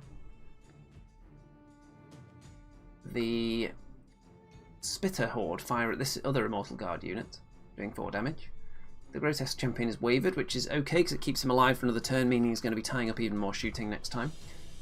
The Halfbreed Champion takes some damage. The Great Obsidian Golem takes a point of damage to Rabble, which is quite embarrassing. And that's me taking away the Immortal Guard. So I think he had to actually use a tournament reroll there, which I haven't really mentioned yet, the tournament reroll, which was in play here, because it hasn't really been critical in any of the games up to this point. Actually, I will. The one time that was memorable, in my last game against the ogres, when I killed the chariot unit on my turn 2, I needed, I think it was, I rolled a 6 on one of the dice and a 1 on the other, which wasn't enough. I needed 8 to waver and 10 to kill that unit that wasn't inspired, and I rolled 7. So I chose to use my tournament reroll in that game to reroll the 1, because if I got 2+, I would waver them, which was enough, because it would stop my unit dying the next turn. But I actually rolled a 4 on the reroll, so I ended up killing it entirely. So that was the one reroll that was actually useful. The others were not very exciting. This one had to be done to prevent a double 1, I think, on that unit. So it was used and they died. And they reposition. Over here, you can see my flyer has got all kinds of juicy options next turn, but I do need to chase down those trolls, because if they end up getting into the corner, I don't want to be chasing them right down here at the end of the game, and they have got the objectives. Turn 3 for me, so Immortal Guard into the Giant, Halfbreed Champ into the Fleabags, and over here I just completely clear the area of Goblin units, so sending things attacking left and right, Halfbreeds, Golem, Flyer, Golems again, Grotesques, things just piling in and killing off all those units in the middle. So it's completely clear, which means I can turn some of my units even to face this way, the part of the battlefield that I previously planned to abandon, because the trolls have got a token and run away. I just had total battlefield supremacy over there, so I've just completely cleared it. The only worrying things now are the annoying shooting attacks, lightning bolts, and the wingets, which can just whiz around and deal out some pain, and it'd be difficult to chase them down. They waver. The Grotesque Champion was already wavered from last time, wasn't it? So the Halfbreed Champion kills one of the lightning bolt wizards this turn, which is nice. And after the Overmaster killed a unit, he then turned around to face the way the trolls are going. So they can't escape forever, they're going to have to turn around next turn or get recharged. And on to turn 4 for the Goblins. So Slasher and Giant into the Immortal Guard. I think they've got a token each on them. And the Fleabags back into the Halfbreed Champ. Not much going on in the middle for the Goblins because they're all dead, but they do some shooting damage to the Greater Golem and get it up to 5. Over here the Trolls turn around to face this threat, which is going to be incoming next turn, and then the Wingit does 3 damage and wavers the Halfbreeds, which is annoying. They've got a 2-point objective on them, which this guy dropped, I think. And he's going to have to pick it up again now that they're wounded, you would imagine. The Grotesque Champion gets wavered again, so he's not being able to fight, but he's tying up there, shooting a lot. Halfbreed Champion takes a little bit of damage there, and the Immortal Guard are dead as well. So I've actually got units to help out in this fight now. The Giant's already wounded, so I can charge it next turn. The Giant's holding a token, the Slasher's unwounded, so I'm not sure what the nerve difference is between these two, I can't remember exactly, but there was potential to overrun with one of them and move the other one backwards, but they were just left aligned, so I can actually charge the Giant. And there's how it looks at the end of that turn, so obviously I'm doing well in kill terms. In scenario terms, I am actually losing at the moment. But I've only had half my turns. Turn 4. The Lesser Golems kill the Giant and steal its token. It wasn't actually on 5 when it died, that was just the damage from last turn. The damage from this turn wasn't added to the dice yet. So the Giant was taken off, stole the token. Waver the Fleabags with the Halfbreed Champ, which is really nice to stop them joining in, and over here. So the Halfbreeds drop a token, and this guy has 2 tokens on him now. So I think, did he have 1-point objective and then the Halfbreeds stole a 2-point objective off someone and now they've dropped it for him? I think that's it. But look at that regeneration. Get wounds back, he's been healed a bit. And over here, look at this. Halfbreed Champ, Overmaster, Grotesques, all into the Trolls. Up to 13 wounds, double 1. Wow, wow, wow, and I think I'd already used my reroll on something else. So, or I used it there and rolled another one, I can't even remember. But the Trolls are still alive. It should only delay the inevitable though, although what it does do is give them the option to counterattack the Halfbreed Champion, kill him, then overrun into the Grotesque Champion, kill him, and then turn round and face this way, so the Grotesques wouldn't be able to see them. So it wouldn't save them though, because look at all that damage, unless they regenerate all their wounds next turn. But it should just be delaying the inevitable now. Turn 5 for the Goblins. So they do try and overrun the Halfbreed Champ, but don't kill it. That's a bit of a spoiler, because that picture hasn't come up yet. But the Wingets dancing around trying to kill the Ironcaster, but don't succeed. The Grotesque Champion gets wavered from shooting again. Nothing on him. And the trolls only waver the Halfbreed Champion, meaning they've exposed their flank to and rear to everything now. But they're already going to die. And I think they regened... How many wounds did they get back? The trolls. Oh, they've got 3 of them back, it looks like. So the slashers starting work on the lesser golems. And again, it's looking like a cleanup operation for me, but I still actually have to kill the units because I'm not winning right now. Or am I winning now? I might be now that I've stolen that one. Let's see. So 2 on the trolls, 1 on there. I've got 2 and 3, 4. Yeah, so I am winning right now. Turn 5 for me. So the golems start work on doing damage to the slasher. And over on this side, the trolls are dead now. Look at all that damage. 40 wounds on them. And they don't get double wand again. So they're gone. And the token goes on to the grotesques. And it's looking very healthy right now. Don't see any way back for the goblins from here, but they can still try and get some pride. Turn 6 for the goblins. And they shoot up the half-breeds a little bit. Up to 8. Shoot up the Grotesque Champion. Oh no, they shoot up the Halfbreed Champion this time and kill it. So they've given up on trying to kill the Grotesque Champion. The Slasher does more wounds onto the Golems. And it's not going to be enough though. Turn 6 for the Abyssal Dwarfs. The Halfbreeds into the Spitters, trying to take them out, get more points. The Slasher is killed by the Golems. The Halfbreed Champion into the flank of the Spitters, do more damage to them, don't take them out yet. The Grotesque Champion charged and killed one of the wizards. And everyone else is just staring menacingly at that Wingit. There's how it's looking at the moment. And that is the final picture of the tournament.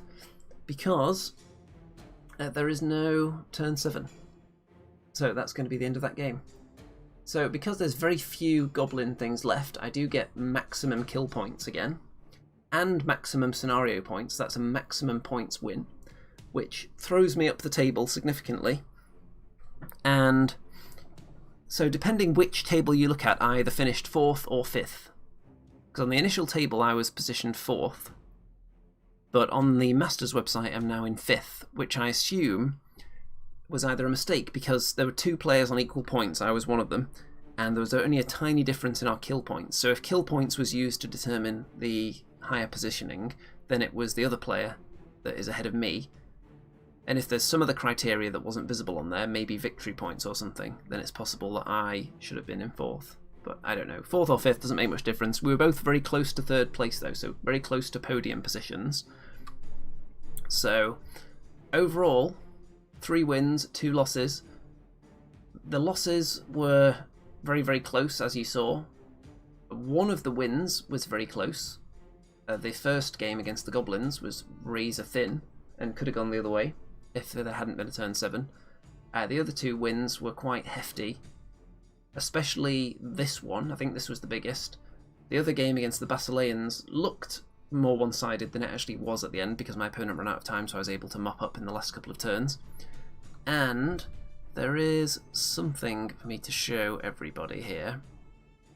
Let me just bring this up a moment. I can find something here. Just got to add a file to the stream so you can see this.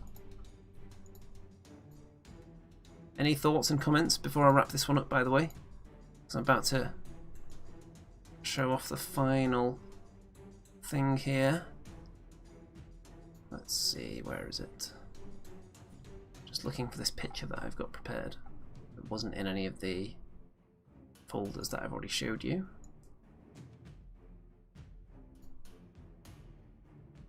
Why is it not where it's supposed to be? Oh, I know where to get it from. Hold your horses, I've got it.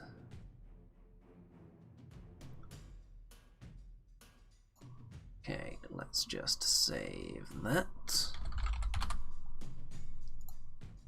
And then I'll drop it into here. With any luck, that should work. Any comments while I'm going through this really painstaking process?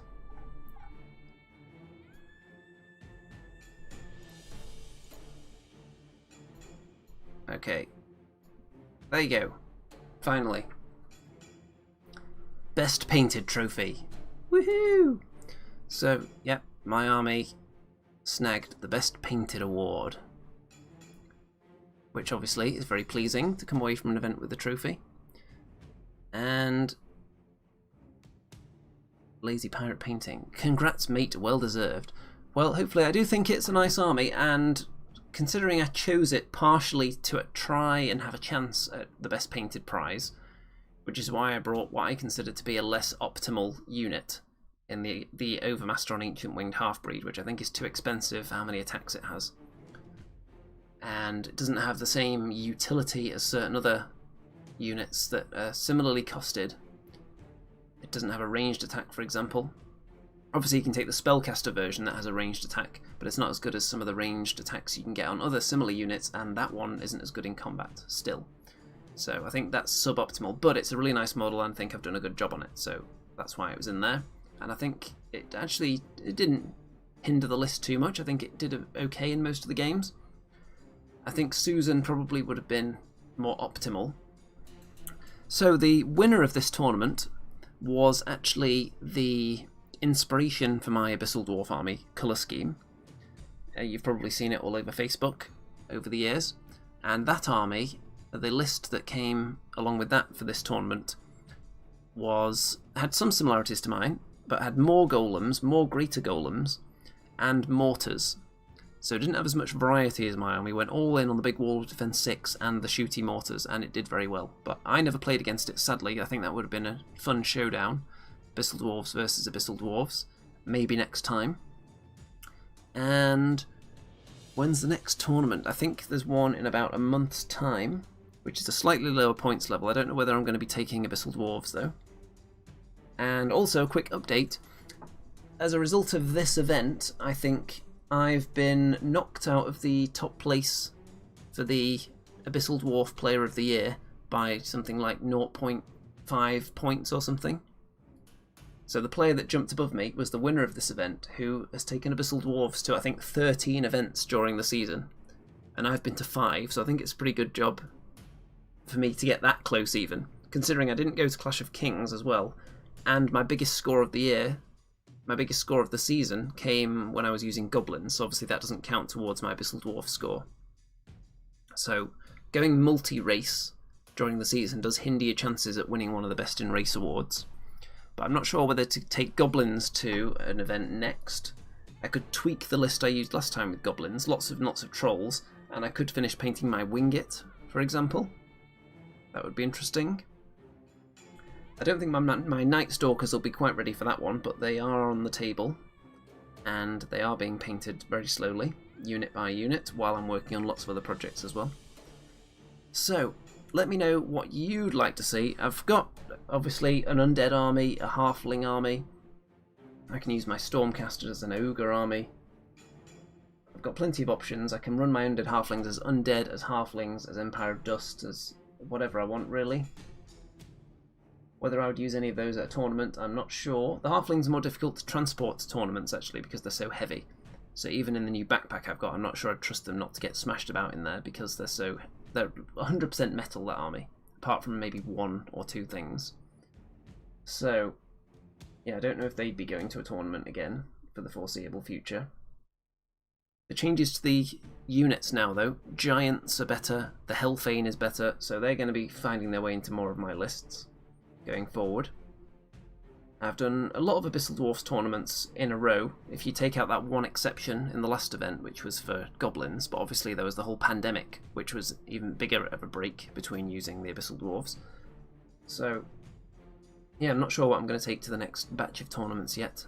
Time will tell. I might alternate. And any thoughts that people have, drop them in the comments. If you've picked up anything interesting from this video, let me know what it is. If you spotted any rules that were played incorrectly, then drop those in as well. If you spotted any horrendous positioning blunders or accidental cheating, then those always show up nicely in pictures, so drop them in there in the chat as well, so that I can respond. Preferably if it's my opponent accidentally cheating, I'd prefer to hear about that than if it was me. Lazy Pirate Painting says, I managed second best Empire of Dust player myself, also less than 1 point difference. Yes, that's very unfortunate.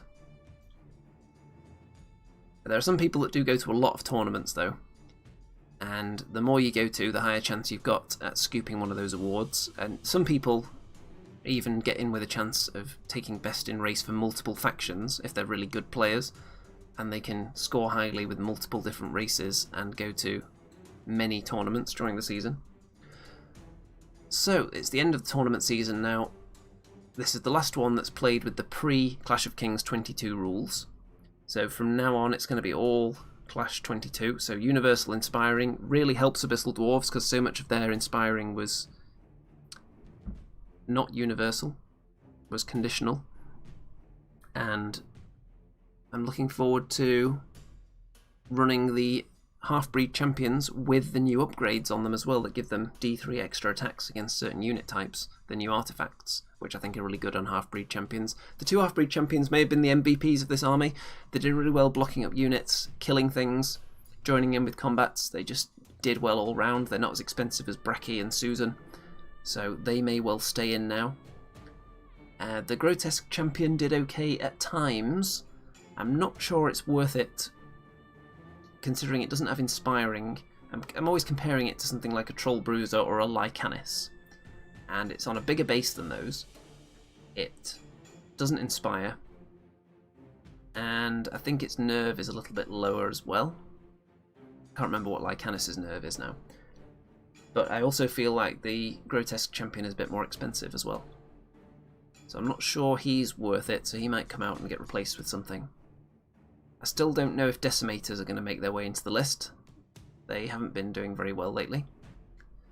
So, I think it's time to wrap this one up. Don't forget to subscribe, like the video of course. Don't forget to check out all the links in the description. Facebook group, Discord server, all that good stuff. Twitter. Don't forget, of course, if you want to see the red hot, sizzling, spicy, juicy, tender, succulent, moist, finger-licking good content flowing directly into your face from the internet for the foreseeable future, then feel free to check out the Patreon and pledge some of your hard-earned cash to keep this channel afloat during these dark, turbulent times so that I can act as a beacon of light to guide you through the foggy seas of hobby misery towards the promised land of hobby fulfillment.